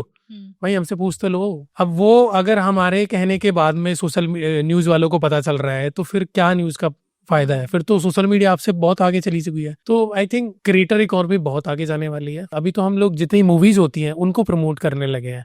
पहले क्या होता था, सारी मूवीज या तो कपिल शर्मा से हो गया या न्यूज वाले हो गए उनके पास जा रहे थे, अभी सोशल मीडिया वालों के पास आ रही हैं। जितने भी प्रीमियर होते हैं उसमें सारे क्रिएटर्स जाके प्रमोट कर रहे हैं। हमने कितनी मूवीज के प्रमोशंस करे हैं जो उनकी मूवीज आने से 2 दिन पहले हमारे पास आते हैं कि कल हमारी मूवी लॉन्च होने वाली है, आप इसका हाइप क्रिएट करो। तो आई थिंक सारी जितनी भी जो अदर एजेंसीज, अदर ब्रांड भी हैं या अदर इंडस्ट्रीज भी हैं, वो भी सोशल मीडिया पे डिपेंडेंट हो गई है। तो खुद एक्टर्स भी तो सोशल मीडिया पर ऑब्वियसली जन्नत को आप जानते होंगे, जन्नत एक क्रिएटर है, वो मूवीज में आने लगी। मुझे जो एक चीज समझ आती है कि उनके पास 50-55 मिलियन फॉलोवर है, एक तो वो चीज है। अदरवाइज ऐसा नहीं है कि जन्नत जैसे और भी है, एक्टर्स भी हैं, उनको मूवीज नहीं मिल रही है। उनको क्यों मिल रही है कि 50 मिलियन की ऑडियंस है उनके पास। अगर गलती से उन्होंने 2-4 वीडियोस भी डाल दी ना कि मैंने डेब्यू किया है मूवी में, 100 तो वैसे ही फुल हो जाएंगे। कहीं ना कहीं आपको सोशल मीडिया तो फुल्ली एक्टिव रहना पड़ेगा, ये चीज है। तो ये क्रिएटर एंगल से जो आप पूछ रहे थे, ये चीज थी। थोड़ा ज्यादा हो गया बट मैं क्रिएटर इकोनॉमी के बारे में कितना बात कर सकता हूँ मुझे भी नहीं पता। नहीं, हम लोग यही तो बात करने बैठे हैं यहाँ पे। ठीक है, तो आपने क्रिएटर ऑनबोर्ड कर लिया, फिर आप उनको ब्रीफिंग भेजते हो शॉर्टलिस्ट करने के बाद में, ब्रांड का जैसा ब्रीफ आता है उसके बाद में, एंड देन क्रिएटर्स की तरफ से क्या प्रॉब्लम्स होती है? आप ब्रांड का आपने बताया, क्रिएटर्स की तरफ से अदर देन कि यार आप मेरा ऑर्गेनिक चीज छीन रहे हो मेरे से, जो कि बहुत कॉमन है, मेरे साथ तो बहुत ज्यादा होता है। नहीं देखो यार, ऑब्वियसली जब हम 2 साइड से काम कर रहे हैं, एक क्रिएटर साइड एक ब्रांड साइड है, तो दोनों सब साइड से प्रॉब्लम आती है। एंड हमारे लिए दोनों बराबर हैं। इवन क्रिएटर हमारे लिए इसलिए ज्यादा है क्योंकि अगर हमारे पास क्रिएटर नहीं होंगे तो ब्रांड हम करेंगे क्या? तो क्रिएटर हमारे लिए फर्स्ट प्रायोरिटी होता है। तो जितनी भी प्रॉब्लम्स क्रिएटर साइड से आती हैं, अब तो बहुत सारी प्रॉब्लम्स इस लेवल की आती हैं कि कभी कभी ऐसा होता है कि क्रिएटर का ना कंटेंट नहीं चल रहा होता है। आपके साथ भी होता होगा, नेहा के साथ भी होता है, बड़े क्रिएटर के साथ भी होता है कि यार अभी व्यूज नहीं आ रहे हैं। अब व्यूज तो आ ही नहीं रहे हैं। अब वो क्रिएटर क्या होगा, व्यूज नहीं आ रहे तो ब्रांड नहीं आ रही उसके पास में। अब वो फोन करेगा, सर पिछले 1 महीने से एक भी ब्रांड नहीं आई है। अब उसको हम समझाते हैं कि सर ब्रांड इसलिए नहीं आ रही है, आपका कंटेंट थोड़ा ठीक नहीं चल रहा है, कंटेंट में थोड़ा सा चेंज करो, कंटेंट स्टाइल में चेंज करो, नई सीरीज बनाओ, नई सीरीज में कंटेंट लेके आओ। नहीं सर वो तो मैं देख लूंगा, बट मेरे को आप पिछले 1 महीने में बिल्कुल रेवेन्यू नहीं आया, ये नहीं आया। तो ये तो बहुत कॉमन प्रॉब्लम है जो 2 महीने में क्रिएटर पैनिक हो जाता है। कुछ क्रिएटर ऐसे हैं जो हमारे साथ पिछले 4 साल से, उनको पता है कि अगर हम एवरेज निकालेंगे ना पूरे साल का तो हमें अच्छा खासा आ जाता है। किसी 1 महीने 2 महीने नहीं भी आया समझ आता है ना। लेकिन जो नई क्रिएटर्स हैं उनको हमने ऑनबोर्ड करा, 2 महीने रेवेन्यू आया, 1 महीने नहीं आया, तो वो पैनिक हो जाएंगे, सर हम क्या, हमारा कंटेंट अब नहीं चलेगा क्या, ब्रांड हमें नहीं ले रही है। तो उनको समझना पड़ेगा यार, वो मेन सबसे है कि आपको मोनेटाइजेशन से ज्यादा आपको अपने कंटेंट पे फोकस करना पड़ेगा। अगर आप ये सोच रहे हो कि सिर्फ आप यहाँ पैसा बनाने आए हो तो फिर आप 3, 4, 5, 6 महीने में आउटडेटेड हो जाओगे, क्योंकि ब्रांड को समझ आता है कि भाई मैंने 1 बार काम कर लिया, 2 बार काम कर लिया, इस बंदे की ऑडियंस होगी एग्जॉस्ट, अब मैं दोबारा काम इसके साथ तभी करूंगा जब इसके पास नई ऑडियंस आएगी। नई ऑडियंस कैसे आएगी कि आपको नया कंटेंट बनाना पड़ेगा, नई तरीके से कंटेंट बनाना पड़ेगा, नया कंटेंट नए वे में बनाना पड़ेगा। और आप पुराना कंटेंट भी बना रहे हो ना, लेट्स सपोज आप बोल रहे हो कि आप होम लोन ले लो, होम लोन के क्या तरीके हैं, आप 20% डाउन पेमेंट कर दो, ये कर दो, वो कर दो। आप इसको नई तरीके से समझाओ ना। आप ये समझाओ कि मैंने रिसेंटली अभी होम लोन लिया है और मैंने पर्सनली ऐसे होम लोन लेने से इतना रेवेन्यू, इतना अपना प्रॉफिट किया है, या इतना मैंने इस कम इंटरेस्ट रेट पे किया है। कैसे किया है मैं आपको बताता हूँ। कंटेंट वही है लेकिन आपने अपना पर्सनल एंगल डाल दिया उसमें, तो वो कंटेंट ज्यादा चांसेस होंगे वायरल होने के। तो इस तरह का कंटेंट बनाओ। अब हम ये चीज उनको समझाते हैं, फिर वो चेंज करते हैं, फिर उनको लगता है कि हाँ मेरे फॉलोअर बढ़े हैं। अब धीरे धीरे फॉलोअर बढ़े हैं तो फिर ब्रांड भी आने लगती है। तो ये बहुत कॉमन होता है, वो भी नए क्रिएटर के साथ, क्योंकि उनको इकोनॉमी को देखे हुए पिछले 3, 4, 5 महीने हुए हैं, उनको लगता है कि सब कमा रहे हैं, हमारे पास पैसा नहीं आ रहा है। जबकि उनको फोकस करना चाहिए कि मेरे को अपने 30,000 से 3 लाख कैसे करने हैं। आप पहले अपनी कम्युनिटी पर फोकस करो, अपनी इमेज बिल्ड करने पे फोकस करो, तो ब्रांड तो आपके पास पीछे पीछे आएंगे। मैंने आपको बोला ना कि तरुण केडिया के पास अगले 1 महीने की डेट्स नहीं है ब्रांड के लिए, जबकि वो 7 लाख फॉलोअर पे ही है अभी। जिस दिन वो 1 मिलियन 2 मिलियन फॉलोअर हो जाएगा उसके पास डेट्स होंगी ही नहीं। तो ये चीज अगर क्रिएटर जल्दी समझ जाएंगे तो उनके लिए सबसे ईजी होगा ग्रो करना। आप ग्रोथ पे फोकस करो, ब्रांड लाना हमारा काम है। सोचो अगर आपको ब्रांड नहीं मिल रही तो हमारा भी तो 20% का लॉस है। एज एजेंसी में 20% कट लेता हूँ आपसे, तो अगर आपको 80% का लॉस है तो 20% मुझे भी है ना। तो मैं भी चाहूंगा ना मेरे क्रिएटर की ब्रांड डील हो। Of course. तो ये एक कॉमन प्रॉब्लम है जो मिलती है। दूसरा प्रॉब्लम होती है कि क्रिएटर क्या करते हैं, जो बहुत कॉमन है। आज कंटेंट बनाना स्टार्ट करा, उनको लगता है कि कंटेंट बनाने के लिए सबसे बढ़िया है आप स्टार्ट करो, किसी बड़े क्रिएटर का पेज उठाओ, उसकी जितनी वायरल वीडियोस है वो उठाओ, कॉपी करो, ditto word to word copy करके डाल दो। उससे मुझे लगता है कि आपको व्यूज आ जाएंगे। लोगों को लगता है कि बंदे ने अपने आप बनाया हुआ व्यूज आ जाएंगे, लेकिन आपके साथ ऑडियंस नहीं आएगी, कभी ट्रस्ट नहीं आएगा। तो ये कॉपी वाली प्रॉब्लम बहुत ज्यादा होती है। आपको ना जब तक अपना वे समझ नहीं आएगा, अपना स्टाइल समझ नहीं आएगा, अपना तरीका समझ नहीं आएगा, आपके ऑडियंस के साथ कैसे कनेक्ट कर रहे हो, वो कॉपी वाले कंटेंट से आप बिल्कुल नहीं कर पाओगे। आप क्रिएटर बन ही नहीं पाओगे। फिर होगा क्या, आपने लेट्स सपोज 50,000 फॉलोअर गेन कर लिए किसी के कॉपी करने से, आप ब्लॉक हो जाओगे। उसके बाद क्या करूं, अब आप क्या करोगे, फिर से कॉपी किसी का करोगे, लोगों को समझ आए तो वायरल हुआ है यार, ये तो उसका बनाया है, लोग उसको देखेंगे ही नहीं। तो आपको ये समझना पड़ेगा कि आप अगर क्रिएटर इकोनॉमी में आ रहे हो, आप किसी भी नीश में आ रहे हो, आप फाइनेंस में हो, आप इंफोटेनमेंट में हो, आप टेक में हो, आपको उसके बारे में बेसिक चीजें पता होनी चाहिए, प्लेटफॉर्म के बारे में पता होना चाहिए, आप अपने कंटेंट के बारे में पता होना चाहिए कि लोग आपसे सीखना क्या चाहते हैं। ऐसा मेरे साथ भी होता है। मेरे को बहुत जन आकर बोलते हैं कि सब मुझे इस फलाने ढिमकाने क्रिएटर ने बोला है कॉपी मार दो, स्टार्टिंग में से कॉपी मार देना चाहिए, बेस्ट तरीका है ग्रो करने के लिए। मैं बोली अगर आपको कॉपी करने का इतना ज्यादा मन है, ठीक है, आप अपने फेवरेट क्रिएटर को लो, मेरे पेज को ही ले लो, टॉप 5 वीडियोस उठा लो जो भी मेरे काम किए हुए, पर उसको अपने एंगल से बताना। राइट। बस इतना चेंज कर दो आप। मैं ये कॉपी नहीं बोलूंगी मैं इसको, ठीक है, this is called stealing like an artist. अगर वो बुक भी है इसके ऊपर में, तो वो आप करो, उस पर आप अपना टेक दो, वही टॉपिक लो, टेक अपना देना। ये भी नहीं करते क्रिएटर्स, लिटरली नहीं करते। अभी आई थिंक 1-1.5 महीने पहले की बात है, नेहा ने एक स्टोरी पोस्ट की, मेरी टीम किसी भी कंटेंट को बनाने में 4 से 5 घंटे लगाती है, स्क्रिप्ट लिखती है, उसके बाद में हम शूट करते हैं, 4 से 5 घंटे हम शूट में करते हैं, उसके बाद एडिटिंग, मतलब है ओवरऑल 12 से 13 घंटे लगते हैं किसी कंटेंट, है ना। और आपको लगता है 10 मिनट, आप उठाते हो रील, उसको डालते हो चैट जीपीटी पे कि इसका जो कंटेंट है मेरे को लिख के दे दे। आप वर्ड टू वर्ड कॉपी करके वर्ड टू वर्ड डाल देते हो। इवन आप जो एडिटिंग स्टाइल है वो भी कॉपी कर लेते हो। तो नेहा ने लिखा कि अगली बार से मैं आपका कंटेंट रीशेयर भी करूंगी। आप डालो, मैं आपको रीशेयर भी करूंगी कि भाई ये कंटेंट जितने भी लोग कॉपी कर रहे हैं मैं रीशेयर भी करूंगी। एंड लिटरली उसके बाद में हमने देखा है, हम क्रिएटर इकोनॉमी में तो सबको फॉलो करते हैं किसका क्या है। जो क्रिएटर्स कॉपी करते थे उन्होंने कॉपी करना बंद कर दिया, बंद किया।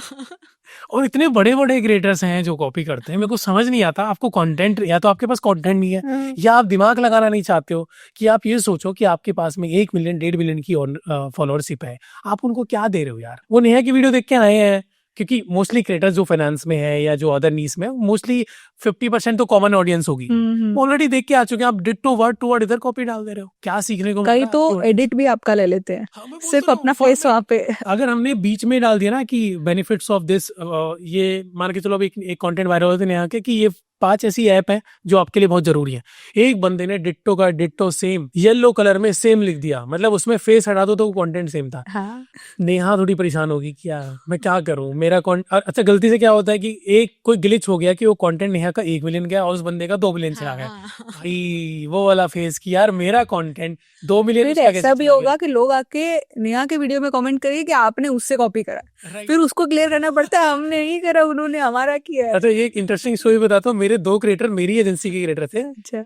एक क्रिएटर ने 1 जनवरी को कोई कंटेंट पोस्ट करा, सेम कंटेंट, वो कंटेंट 2 घंटे बाद किसी और क्रिएटर ने, दूसरे क्रिएटर ने पोस्ट कर दिया। वो दोनों क्रिएटर आपस में लड़ाई कर रहे हैं, भाई तूने मेरा कंटेंट कॉपी करा, तूने मेरा कॉपी करा है। अब वो लड़ाई होते होते मतलब इतनी बात आ गई कि स्टोरीज पोस्ट होने लगी कि ये देख मैंने स्टेट में पोस्ट करा है, तूने इस टाइम पोस्ट करा है। मैंने दोनों क्रिएटर को उसको कॉल करा, मैंने कहा सुनो तुम हो तो डीजीवीएसएल के साथ ही ना, लेट इट सॉर्ट करते हैं इसको।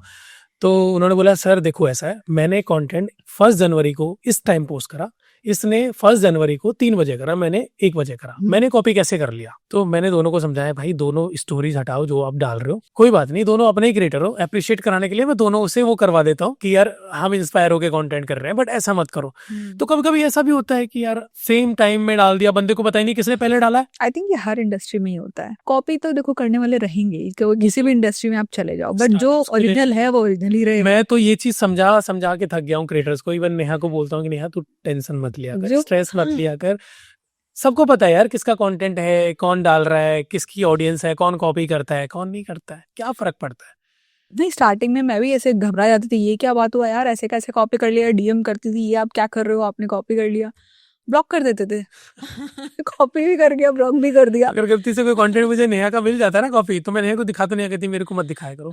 मेरा 2 घंटे खराब हो जाते हैं कि मैं एक तो सोच नहीं पाती हूँ मैं क्या करूँ, और मुझे फर्क नहीं पड़ता। हाँ, तो अब मुझे फर्क नहीं पड़ता, पहले होता था, मैं बोले कर लो जितना कॉपी करना है कर लो, मैं तो मैं ही रहूंगी। ये क्रिएटिव आइडिया नेहा के दिमाग में आया, कहती मैं एक स्टोरी डालती हूँ, मैं बोलूंगी नेक्स्ट टाइम अगर मुझे मेरा कोई कॉपी कंटेंट मिला तो मैं आपकी वीडियो ना रीशेयर करूंगी, आपकी व्यूज भी बढ़ जाएंगे और मेरा काम भी हो जाएगा। तो मैंने कहा ये बढ़िया है। तो उस दिन के बाद उस स्टोरी पे सोचो कितने 7 लाख व्यूज आए स्टोरी पे। मतलब मैं ये सोच रहा हूँ कि जो क्रिएटर्स देख रहे होंगे, जिन्होंने कॉपी किया होगा वो भी देख रहे हैं, लोगों को अच्छा भी लगा, चलो ठीक है यार, अब नेहा हमने सही कर दिया कि अभी ये कॉपी वालों के लिए फनी वे में बनाया था वो अच्छे से कि यार आप चलो आपका भी मोटिवेशन बढ़ाते हैं, आपकी रीशेयर करते हैं स्टोरी। तो ये चीज है। तो आई थिंक मेरे हिसाब से ये सबसे बड़ी प्रॉब्लम है क्रिएटर्स के साथ में कि भाई कॉपी ओपी वाला मत करो। लिटरली जो क्रिएटर्स ऐसे हैं, आई थिंक आज देखोगे फाइनेंस में कुछ टॉप क्रिएटर्स ही हैं। अच्छा, ये चीज से क्या नुकसान होगा फ्यूचर में यही बता देता हूँ। आज आप कंटेंट कॉपी करके तो बना ही लोगे, आपने मान के चलो 2 लाख 3 लाख फॉलोअर गेन कर भी लिए, आपके 3 लाख फॉलोअर और ये जेन्युइन जिसने कंटेंट बनाया उसके 3 लाख फॉलोअर, दोनों की कॉस्ट में ना XXX का फर्क है। ठीक है, नेहा के कंटेंट की जो रील की कॉस्ट है वो लेट्स सपोज X है, और जो कॉपी करके कंटेंट बना रहे हैं ना उसका X/3 भी नहीं होगा। तो अगर आप कॉपी करके बना भी लोगे ना, ऑडियंस को पता है, ब्रांड को भी पता है कि ये क्रिएटर बस हमें ऐसा ही है, इसको हम 20-30 हजार 40 हजार 50 हजार से ज्यादा देंगे ही नहीं। लेकिन अगर आप ट्रस्ट बिल्ड कर लोगे ऑडियंस का, आप अपना फेस वैल्यू बना लोगे, अपना स्टाइल बना लोगे, अपनी चीजें ऐसी क्रिएट कर लोगे कि लोगों को पता है ये तो नेहा का कंटेंट है, ये प्रतीका का कंटेंट है, फ्यूचर में वो आपको वैल्यू देगा, ब्रांड आपको वैल्यू करेंगे, आपके फेस वैल्यू की कॉस्ट मिलेगी, आपको आपके कंटेंट की कॉस्ट मिलेगी। तो आपको मोनेटाइजेशन में बहुत ज्यादा डिफरेंस आने वाला है। इसलिए कॉपी करना छोड़ो, आप कॉपी करो तो ठीक है, अपने इंस्पायर हो जाओ, इंस्पायर हो जाओ। जैसे आपने बोला ना कि अपना टच तो लेके आओ, हाँ। अपने फैक्ट ऐड कर दो, 1-2 चीजें अपनी ऐड कर दो, कम से कम ये तो लगे कि आपने भी कुछ मेहनत करी है, आपकी ऑडियंस को भी लगे अच्छा ये तो इसमें ये कमी थी जो इसने करेक्ट कर दिया। उल्टा आपको फॉलोअर्स भी मिलेंगे कि चलो मेरे को इस एंगल से भी ये चीज समझने को मिल रही है। राइट।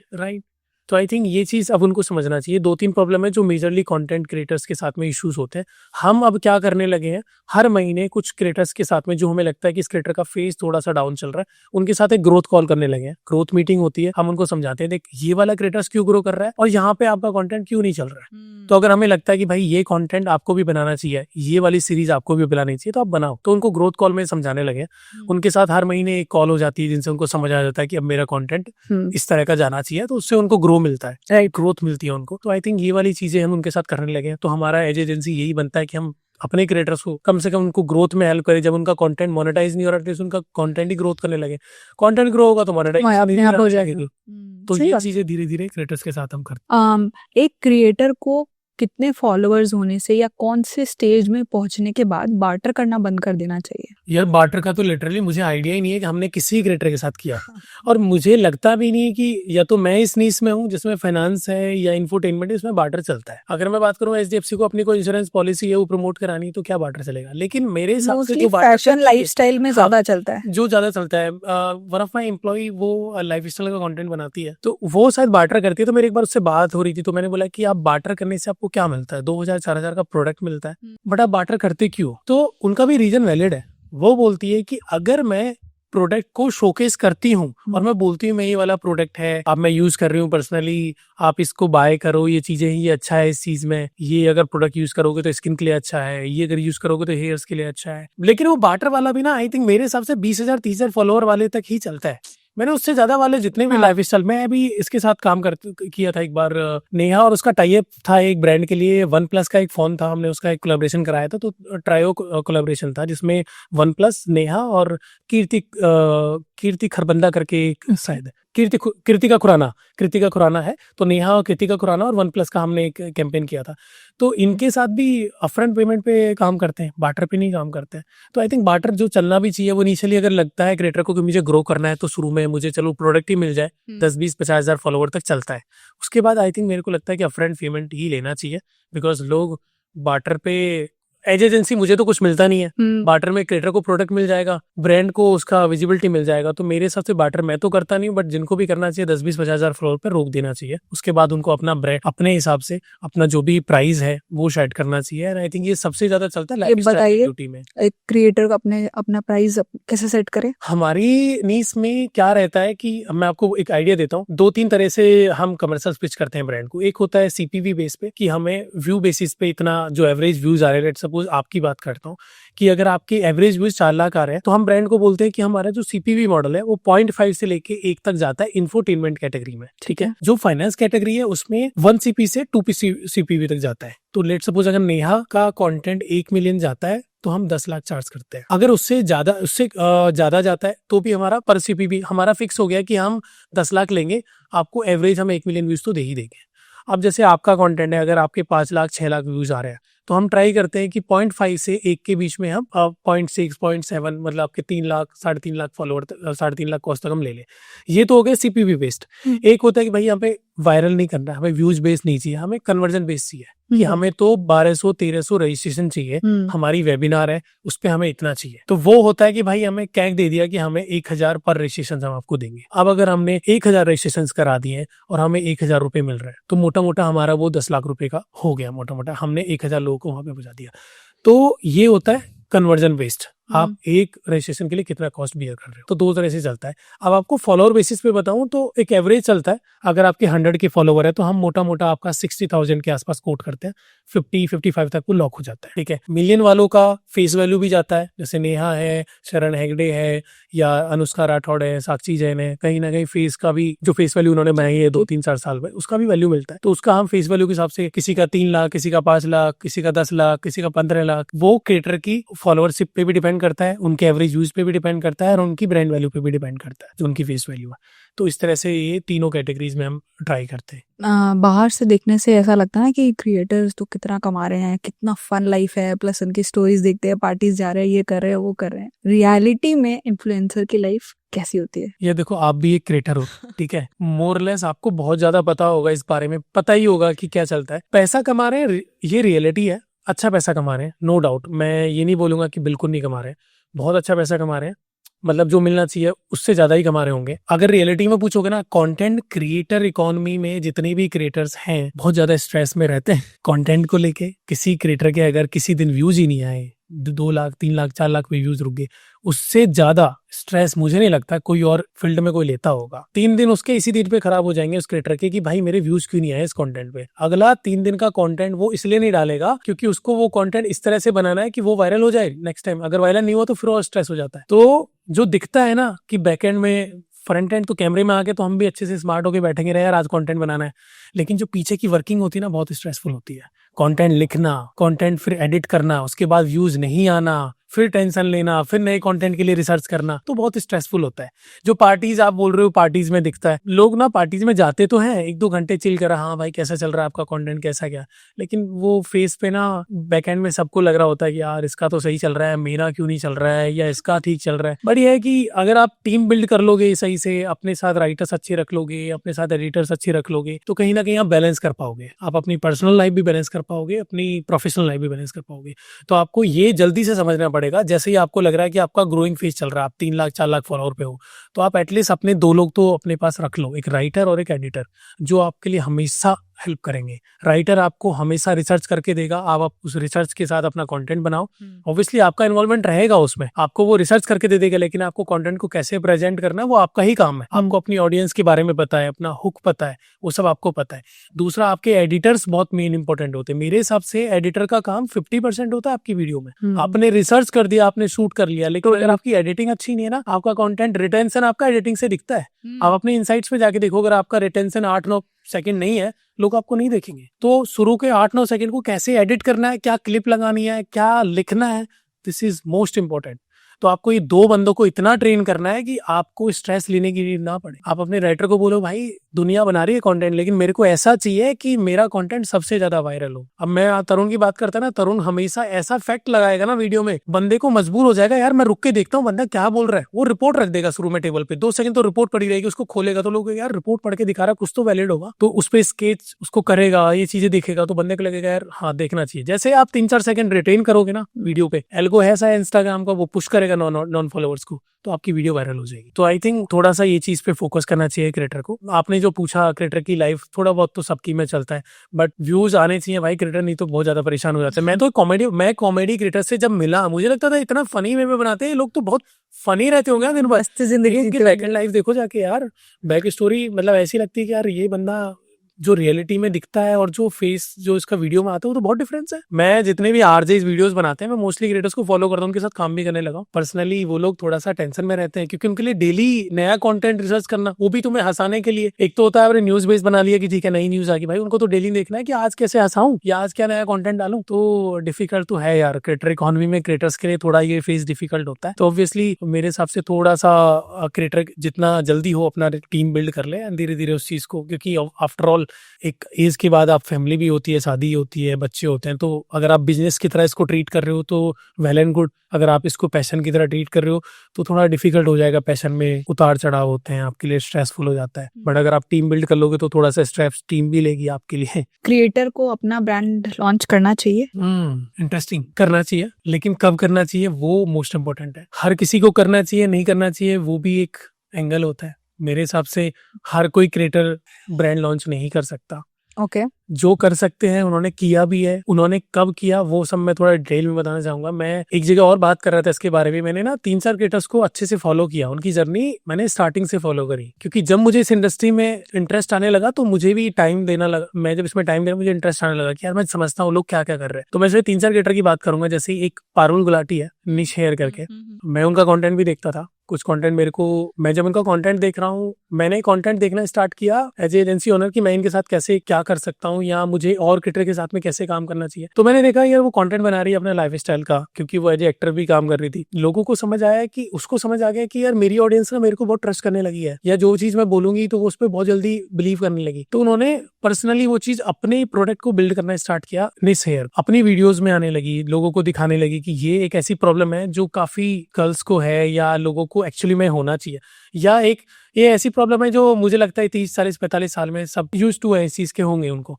तो वो उन्होंने स्टार्ट करा ठीक है, लोगों को ट्रस्ट आने लगा कि ये खुद भी यूज करती हैं, लोगों को अपने साथ अपनी फैमिलीज में अपने फ्रेंड्स के साथ में वीडियोस बनाने लगी, उसको दिखाने लगी प्रोडक्ट को, लोगों को ट्रस्ट बिल्ड हो गया कि यार इसका प्रोडक्ट यूज करके देखते हैं। उनका प्रोडक्ट आई थिंक अच्छा भी है, मेरी फैमिली में यूज नहीं करा, नेहा ने यूज नहीं करा, बट मुझे ऐसा लगता है कि जितना कंटेंट उनका वायरल हो रहा है उस बेसिस पे जितनी उनकी सेल्स आ रही है या जो वो कर रहे हैं, तो अच्छा ही प्रोडक्ट है जिस बेसिस पे लोग उनको ट्रस्ट करने लगे।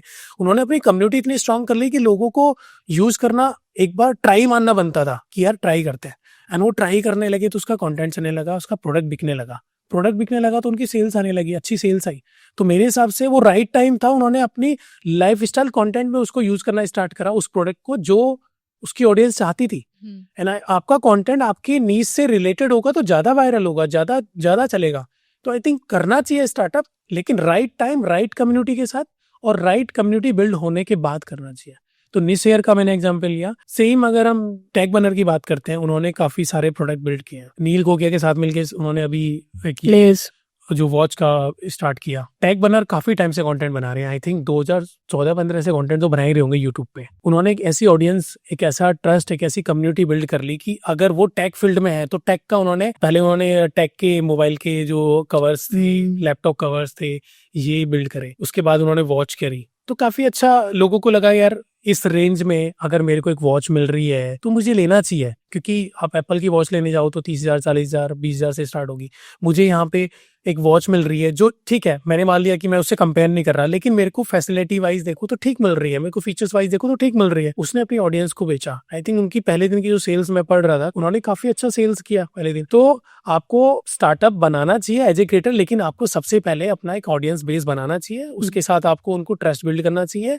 आपके जितने भी प्रमोशंस आप कर रहे हो, अगर आप सिर्फ पैसे के लिए कर रहे हो तो आपकी कभी ऑडियंस बिल्ड नहीं हो पाएगी। आपको समझना पड़ेगा कि जो भी प्रोडक्ट आप यहाँ पे प्रमोट कर रहे हो, क्या जेन्युइनली आप उसको यूज कर रहे हो, क्या वो एक्चुअली में आपके लिए, अगर आपके लिए वैल्यू एडेड है तो आपकी ऑडियंस के लिए वैल्यू एडेड होगा। अगर आप उसको पर्सनली यूज नहीं कर रहे हो और आप ऑडियंस के लिए बोल रहे हो कि आपको ये ले लो, ठीक है। नेहा के साथ हमने एक अभी ग्रैंड विटारा का एक प्रमोशन किया, ठीक है। हमें वो एक्चुअली में कार अच्छी लगी क्योंकि एक बजट में कार थी, एक ऐसी फैमिली के लिए जो एक स्मॉल फैमिली है, 5 लोगों की फैमिली के लिए एक अच्छी कार हमने सजेस्ट किया वो कार, हमने उसके ऊपर वीडियो बनाया, हमने जेन्युइनली उस कार को यूज करके देखा, हमने बोला कि यार हाँ ये कार एक ऐसी छोटी फैमिली के लिए अच्छी है। तो हमें लगता है कि हमें ऑडियंस को बताना चाहिए उसके बारे में, हमने बताया। तो मेरे को लगता है कि क्रिएटर को भी ये समझना चाहिए कि अगर आप प्रोडक्ट ऐसे आप फ्यूचर में अगर स्टार्टअप बना रहे हो ना, तो आपको आज से ही ऐसा समझना पड़ेगा कि मैं किस तरह की चीजों के साथ में वीडियोस बनाऊं, किस तरह का कंटेंट, किस तरह की ब्रांड मैं करूं, किस तरह का कंटेंट मैं बनाऊं जिससे मेरे को फ्यूचर में कम्युनिटी बिल्ड हो जाए। वो कम्युनिटी आपके लिए फर्स्ट ऐसी पेइंग चेक होगी जो आपके लिए सबसे पहले आपका प्रोडक्ट बाय करेगी। लेकिन वो ट्रस्ट कभी टूटना नहीं चाहिए, क्योंकि बहुत सारे क्रिएटर्स होते हैं कंटेंट बना रहे हैं, वो डिफरेंट फील्ड का स्टार्टअप लॉन्च करते हैं किसी और का, एंड वो स्टार्टअप फिर नेक्स्ट 3 मंथ 6 मंथ में फेल हो जाते हैं, इन्वेस्टर्स का पैसा लगा सब डूब जाता है। तो आपने बोला ना कि सबको करना चाहिए, मेरे हिसाब से सबको करना चाहिए, तो उसके पहले बहुत सारे फैक्टर्स हैं, बहुत सारी चीजें जो समझनी चाहिए, उसके बाद आपको करना चाहिए। बहुत सारे, मैं कह रहा हूँ अगर आपको करना है एज ए क्रिएटर तो आप देखो ना कि आपके जितने भी कुलीग्स क्रिएटर्स हैं उन्होंने किया है नहीं किया है, आपके साथ में जितने भी और क्रिएटर्स हैं वो लोग कैसे उन्होंने बिल्ड किया है। अभी गौरव तनेजा ने इतने अच्छे प्रोडक्ट बनाया 20 लाख, आई थिंक उन्होंने 100 करोड़ का ARR अभी हिट किया है। तो लेकिन आप देखो कि गौरव तनेजा की जर्नी स्टार्ट वहीं से हुई थी जब वो अपना फिटनेस कंटेंट बनाते थे। तो लोगों में आज भी उनके साथ कनेक्टेड है, लोग, ऑडियंस उनकी कनेक्टेड है फिटनेस से। आज उन्होंने फिटनेस का अगर प्रोडक्ट लॉन्च किया है तो लोगों को पता है कि यार बंदा खुद ही इस फील्ड में है, तो 100 चीजें तो रिसर्च करके आया होगा लॉन्च करने से पहले। तो आई थिंक ये चीज आपको मेन है जो आपको रिसर्च करनी चाहिए बिफोर स्टार्टिंग एनी स्टार्टअप। कोई ऐसा एक मिस्टेक जो नए क्रिएटर्स करते हैं व्हाइल नेगोशिएटिंग अमाउंट में? देखो, मैं 2 तरह के क्रिएटर्स के साथ काम करता हूँ। एक है एक्सक्लूसिव क्रिएटर्स जो मेरी एजेंसी में एक्सक्लूसिव है, एक होते हैं जो कभी 1 बार काम करके 2 बार काम करके, वो इंडिपेंडेंट क्रिएटर्स है। जब मैं उन्हें अप्रोच करता हूँ, मेरी टीम उनको अप्रोच करती है, हम उनको अप्रोच करते हैं, तो हमें लगता है कि यार, हमें ऐसे लगता है कि नॉन एक्सक्लूसिव के साथ हम जितना नेगोशिएट कर पाए, उस बंदे को लगता है कि मैं मैक्सिमम कॉस्ट ले पाऊँ। लेकिन शुरू में क्या होता है, जब उसको डील नहीं मिल रही होती है तो वो किसी भी अमाउंट पे हाँ कर देता है कि ठीक है यार मेरे को 20,000 दे रहे हो, ठीक है कर दो। हम उसको बोलते हैं यार 20 तो नहीं मिल रहे, 10 ही मिलेंगे, ठीक है यार कर दो। तो मेरे को लगता है अगर आपको अपनी वैल्यू नहीं पता है ना, तो आप हमेशा मार खाओगे कॉस्ट में। अगर आपको पता है कि मैं इस वीडियो को बनाने से 50,000 व्यूज़ ले आऊँगा या लाख व्यूज़ ले आऊँगा, या मेरी ऑडियंस ऐसी है जो अगर मैं इस वाली वेबिनार को प्रमोट करूँगा तो मेरे 100 लोग 200 लोग रजिस्टर करेंगे ही करेंगे। तो आपको फिर नेगोशिएट अपने लेवल पे करना चाहिए। आपको बोलना चाहिए मैं आपको कमिट कर रहा हूँ कि मैं 1000 लोग या 100 लोग लेके आऊँगा, तो मैं इस कॉस्ट से नीचे नहीं जाऊँगा। ये चीज़ हमें क्रिएटर में समझ आ जाती है। लेकिन बहुत एजेंसीज होती है जो देखो ऑब्वियसली हमारा भी काम है आपसे नेगोशिएट करना, और आपका काम है हमें जस्टिफाई करना कि आप जो भी कॉस्ट दे रहे हो उसकी जस्टिफिकेशन दे रहे हो। कि मैं आपको बोल रहा हूँ ना, आपको मैं 100 रजिस्ट्रेशन ला के दूंगा, या आपको मैं कमिट कर रहा हूँ कि मैं 1 लाख व्यूज ला के दूंगा, तो हमें भी लगता है बंदा अगर हमें कमिट करता है तो ब्रांड को बोल पाएंगे ना कि मैं आपको 1 लाख व्यूज दूंगा। तो आपको वो गलती नहीं करनी चाहिए कि यार मेरे को पैसा नहीं आ रहा तो मैं 10,000 में भी काम कर देता हूँ, 10-15 में भी काम कर देता हूँ। आपको अपनी वैल्यू समझनी चाहिए। आपको समझना चाहिए कि आप एक ऑडियंस आपके पास ऐसी है जो आपके लिए एक्चुअली में स्टैंड करती है।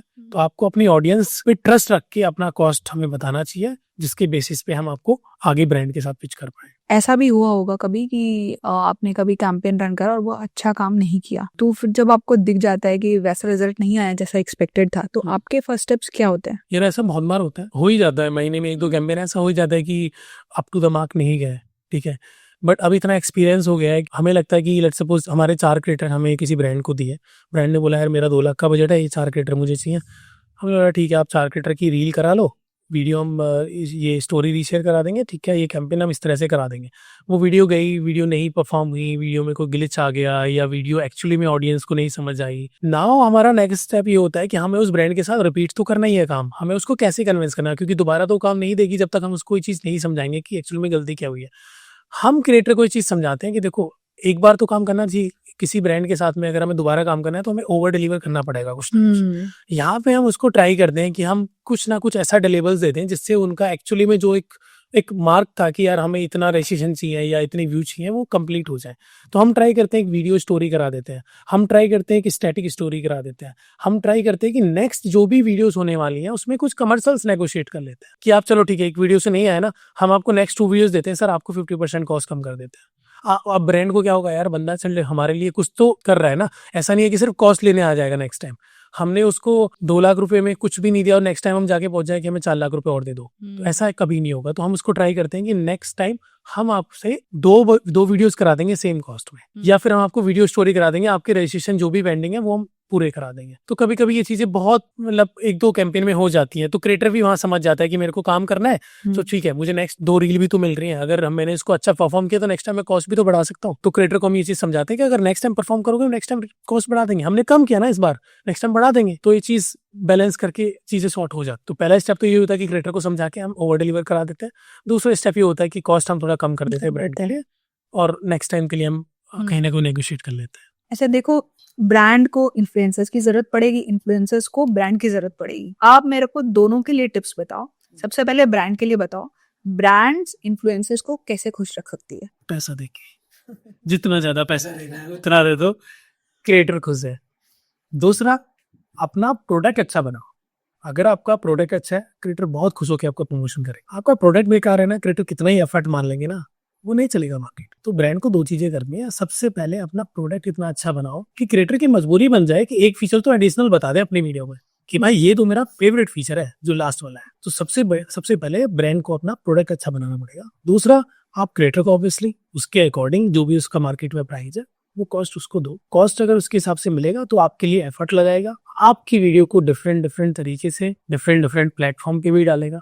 आप बस उसको अच्छे से उसको मोनेटाइज जितना उसका बनता है उसको दो। 2 चीजें हैं जो ब्रांड को करके चाहिए। क्रिएटर ब्रांड को कैसे खुश रखे? तो क्रिएटर ब्रांड को कैसे खुश रखे? अब ब्रांड किस लिए आती है आपके पास में? ऑब्वियसली उसको चाहिए कि आपके कहने से उसका प्रोडक्ट बिक जाए, आपके कहने से उसकी सर्विसेज लोग बाय करने लगे, उसकी सर्विसेज यूज करने लगे। तो आपको अपनी ऑडियंस को इतना ट्रस्ट दिलवाना है कि जेन्युइनली ये प्रोडक्ट वो है जो मुझे भी अच्छा लगा। तो आप इतने अच्छे से बनाओ वीडियो कि उससे वैल्यू मिले ब्रांड को, या उससे वैल्यू ऑडियंस को भी मिले। तो अगर आप अच्छे से वायरल करोगे वीडियो को, अच्छे से उसको कन्वर्जन लाओगे, तो ब्रांड के लिए वो सिचुएशन बहुत अच्छी होगी, आपके लिए भी विन विन सिचुएशन होगी। आपने पैसा लिया, ब्रांड को अवेयरनेस मिली, ब्रांड को कन्वर्जन मिले। तो ब्रांड क्रिएटर को करना चाहिए कि मैक्सिमम ट्राई करे कि वीडियो अच्छी बने, हाई क्वालिटी वीडियो बने, हाई क्वालिटी कंटेंट हो। ये क्रिएटर को चेक करना पड़ेगा। दूसरी बात, क्रिएटर को सारी चीजें ऑथेंटिक वे में समझानी पड़ेगी। ऐसा ना लगे कि सिर्फ वीडियो बनाने के लिए बना दिया या सिर्फ पैसा मिला है तो बना। जेन्युइनली लगना चाहिए कि पैसा लिया है लेकिन अच्छे प्रोडक्ट को प्रमोट करने के लिए। 1 रेड फ्लैग जो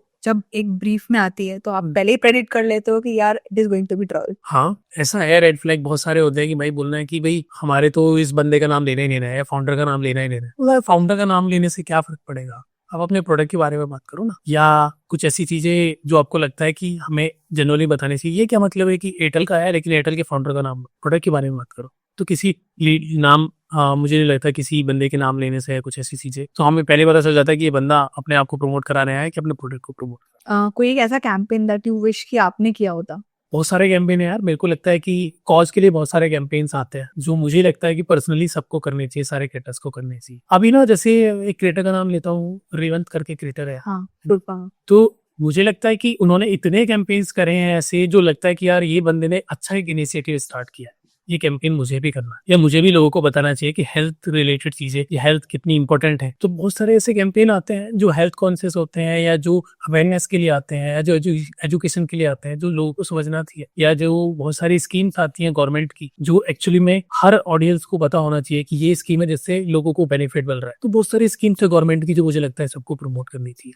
बहुत सारी चीजें हैं जो हेल्थ रिलेटेड जो सबको बतानी चाहिए, अगर वो पेड हो अनपेड हो, लेकिन कैंपेन करनी चाहिए। रेवेंट काफी अच्छा काम कर रहे हैं इस चीज में, तो मुझे लगता है कि इस तरह के कैंपेन आगे बाकी सब क्रिएटर्स को करनी चाहिए। ब्रांड डील्स और कोर्सेज बेचने के अलावा भी कोई तरीका है क्रिएटर्स के लिए पैसा कमाने की? मेरे हिसाब से सबसे ज्यादा जो पैसा क्रिएटर्स बनाते हैं वो ब्रांड डील से बना रहे हैं। दूसरे आपने बोला कि ब्रांड डील हो गया, और एक वो startup selling courses. Okay, selling courses से तो मुझे लगता है कि कोर्स का टाइम तो अभी धीरे धीरे खत्म हो रहा है। कोर्स के अलावा आप ना कंसल्टेंसी से काफी अच्छा बिजनेस बना रेवेन्यू अर्न कर सकते हो। जैसे मैं आपकी बात करता हूँ, आप काफी सारे क्रिएटर्स को कंसल्ट करते हो उसके पेज को ग्रो करने में, तो ये एक अच्छा रेवेन्यू मॉडल हो सकता है क्रिएटर्स के लिए। जैसे अभी काव्या, तो उन्होंने अभी लर्न करके क्रिएट लर्न करके अपना एक अकेडमी बिल्ड कर रहे हैं, तो वो क्रिएटर्स को समथिंग सिखा रहे हैं कि आपको कैसे अपनी वीडियोस वायरल करनी चाहिए। तो ये भी एक अकेडमी आप स्टार्ट कर सकते हो जिससे आपका कॉन्टेंट मोनेटाइज हो सकता है। तो आप ब्रांड डील्स के अलावा अकेडमी, कंसल्टेंसी, इनके थ्रू कर सकते हैं। एंड थर्ड वन इज आप अपना प्रोडक्ट ऐसा कोई बिल्ड कर लो जिससे आपको लगता है कि आपकी ऑडियंस या आपकी कम्युनिटी बाय कर सकती है, तो वो भी एक रेवेन्यू मॉडल हो सकता है। एंड यूट्यूबर्स के लिए फोर्थ होता है वो एडसेंस से पैसा आता ही है, तो वो तो एक है ही प्लस पॉइंट। तो ये 3-4 मॉडल है। ठीक है, अगर आपको एक प्लेटफॉर्म चूज करना हुआ तो आप किसको चूज करोगे? मैं तो पर्सनली लिंक्डइन पे बहुत एक्टिव हूँ, तो मेरे लिए लिंक्डइन काफी अच्छा है। बाकी लिंक्डइन भी काफी अच्छा मोनेटाइज है, तो मेरे सबसे लिंक्डइन काफी मेरे लिए अच्छा है। लेकिन इंस्टाग्राम और यूट्यूब में अगर बात करूँ तो यूट्यूबर्स के लिए काफी अच्छा लॉयल, लोग बोलते हैं कि यूट्यूब पे लॉयल ऑडियंस ज्यादा है, तो यूट्यूबर्स के लिए यूट्यूब भी अच्छा है। एंड इंस्टाग्राम तो सबके लिए है ही बेस्ट। तीनों प्लेटफॉर्म मेरे हिसाब से, मैं किसी को प्रायोरिटी नहीं दे रहा, बट डिपेंड करता है कि आपके लिए कौन सा अच्छा है, तो तीनों प्लेटफॉर्म अच्छा है। कोई ऐसा क्रिएटर जो अभी तो छोटे क्रिएटर है बट आपको लगता है नेक्स्ट 3 सालों में ये पूरा मतलब? मेरी एजेंसी में बहुत सारे क्रिएटर्स हैं जो मुझे लगता है आने वाले टाइम में अच्छे पढ़ने वाले हैं, या बाकी और जगह भी मैं देखता हूँ तो मुझे काफी क्रिएटर्स दिखते हैं। अगर आप चाहते हो मैं नाम लेना चाहता हूँ तो बहुत सारे क्रिएटर्स हैं, जैसे जो ऑलरेडी बिल्ड हो चुके हैं, बहुत बड़े क्रिएटर्स जैसे नेहा है, सरन है, रचना है। ये लोग तो एक पोजीशन पे बिल्ड हो ही चुके हैं, धीरे धीरे और ग्रो कर रहे हैं। बट जो नए क्रिएटर्स और आ रहे हैं, जैसे काव्या ने पिछले 1 साल में बहुत जल्दी ग्रो, एक डिफरेंट स्टाइल में कंटेंट बनाना स्टार्ट, तो मुझे काव्या का कंटेंट काफी अच्छा लगता है। मैं बहुत बार उनसे मिलता हूँ तो ये चीज के लिए बोलता हूँ, मैं अप्रिशिएट किया है मुझे इस तरह के क्रिएटर्स और इंडस्ट्री में देखने हैं। और जैसे मैंने अपना एक हमारा क्रिएटर है तरुण, मैं आपको बताया, मुझे लगता है कि नेक्स्ट 2-3 ईयर्स में एक ऐसा क्रिएटर है तो बहुत अच्छा बनने वाला है। जैसे नीतीश राजपूत का नाम भी लोग एक क्रिएटर्स में, बहुत अच्छे क्रिएटर्स में नाम आता है, तो इस तरह के क्रिएटर्स मुझे लगता है कि तरुण भी कहीं ना कहीं ऐसी पोजीशनिंग बनाने वाला है। कोई एक ऐसी चीज जिसके ऊपर क्रिएटर बहुत ऑब्सेस करते हैं पर जरूरत नहीं है? वही चीज है, मैंने आपको बताया कि उनको लगता है कि व्यूज के ऊपर थोड़ा ज्यादा उनको रहता है कि यार मेरे व्यूज नहीं आए तो लोग लगेगा कि मैं आउटडेटेड हो गया हूँ, या मुझे ऐसा लगता है कि मेरे से ज्यादा व्यूज अगर किसी और के आ गए हैं तो मुझे उसने रिप्लेस कर दिया है। मेरे को लगता है कि आपको ना अपने कंटेंट में रिसर्च करते रहना चाहिए, नई नई स्टाइल्स में कंटेंट बनाना चाहिए, नई नई तरीके से नए नया रिसर्च लेके आओ, नए स्टाइल में कंटेंट बनाओ। तो आपको इतना नहीं सोचना चाहिए कि क्या चल रहा है। कभी कभी व्यूज डाउनफॉल आते हैं, लेकिन जब चलते हैं तो अच्छे भी चलते हैं। तो लेकिन क्रिएटर में ये सबसे ज्यादा रहता है, 2 वीडियोस वायरल नहीं हुई तो उनको लगता है कि टेंशन आता है कि अब नहीं चल रहा है। तो ये चीजें बहुत कॉमन है क्रिएटर्स के लिए। लास्ट क्वेश्चन जो हम सबसे पूछते हैं, best advice that you ever got? हमारी इंडस्ट्री में जो हमारे मेंटोर है या हमारे हमसे पहले जो एजेंसीज जो रन कर रहे थे, मैं 2-3 लोगों से मिला हूँ, तो सबने मुझे एक ही एडवाइस करी कि आप ना मास नीस में घुसोगे ना तो कुछ नहीं कर पाओगे। आपको ना अपना नीस सेट करना पड़ेगा। एज एजेंसी हमने ये किया कि हमने फाइनेंस को पकड़ के रखा एंड फाइनेंस में हमने एक स्ट्रेंथ बनाया। हमने एक अपना कि हमारे पास फाइनेंस का इतना अच्छा क्रिएटर पूल है कि किसी भी ब्रांड को अगर कंटेंट क्रिएशन में अगर मार्केटिंग करना है ना तो हमारे पास आना ही पड़ेगा। तो आपको ना नीस बेस्ड जाना पड़ेगा। आप अपना नीश चूज कर लो, ठीक है। हमने फाइनेंस में अच्छा काम किया, हमने फाइनेंस में अच्छा पैर रखा, हमारे पास अच्छे क्रिएटर आए, अच्छी ब्रांड्स आए। सेम विद क्रिएटर्स, अगर आपको लग रहा है ना कि आप कंटेंट में कुछ अच्छा करना चाहते हो तो आप अपना एक अच्छा नीश फाइंड करो। अपना एक अच्छा आपको लगता है कि मैं इस नीश में बहुत डिफरेंट वे में सब कुछ कर लूंगा तो आप स्टार्ट कर लो।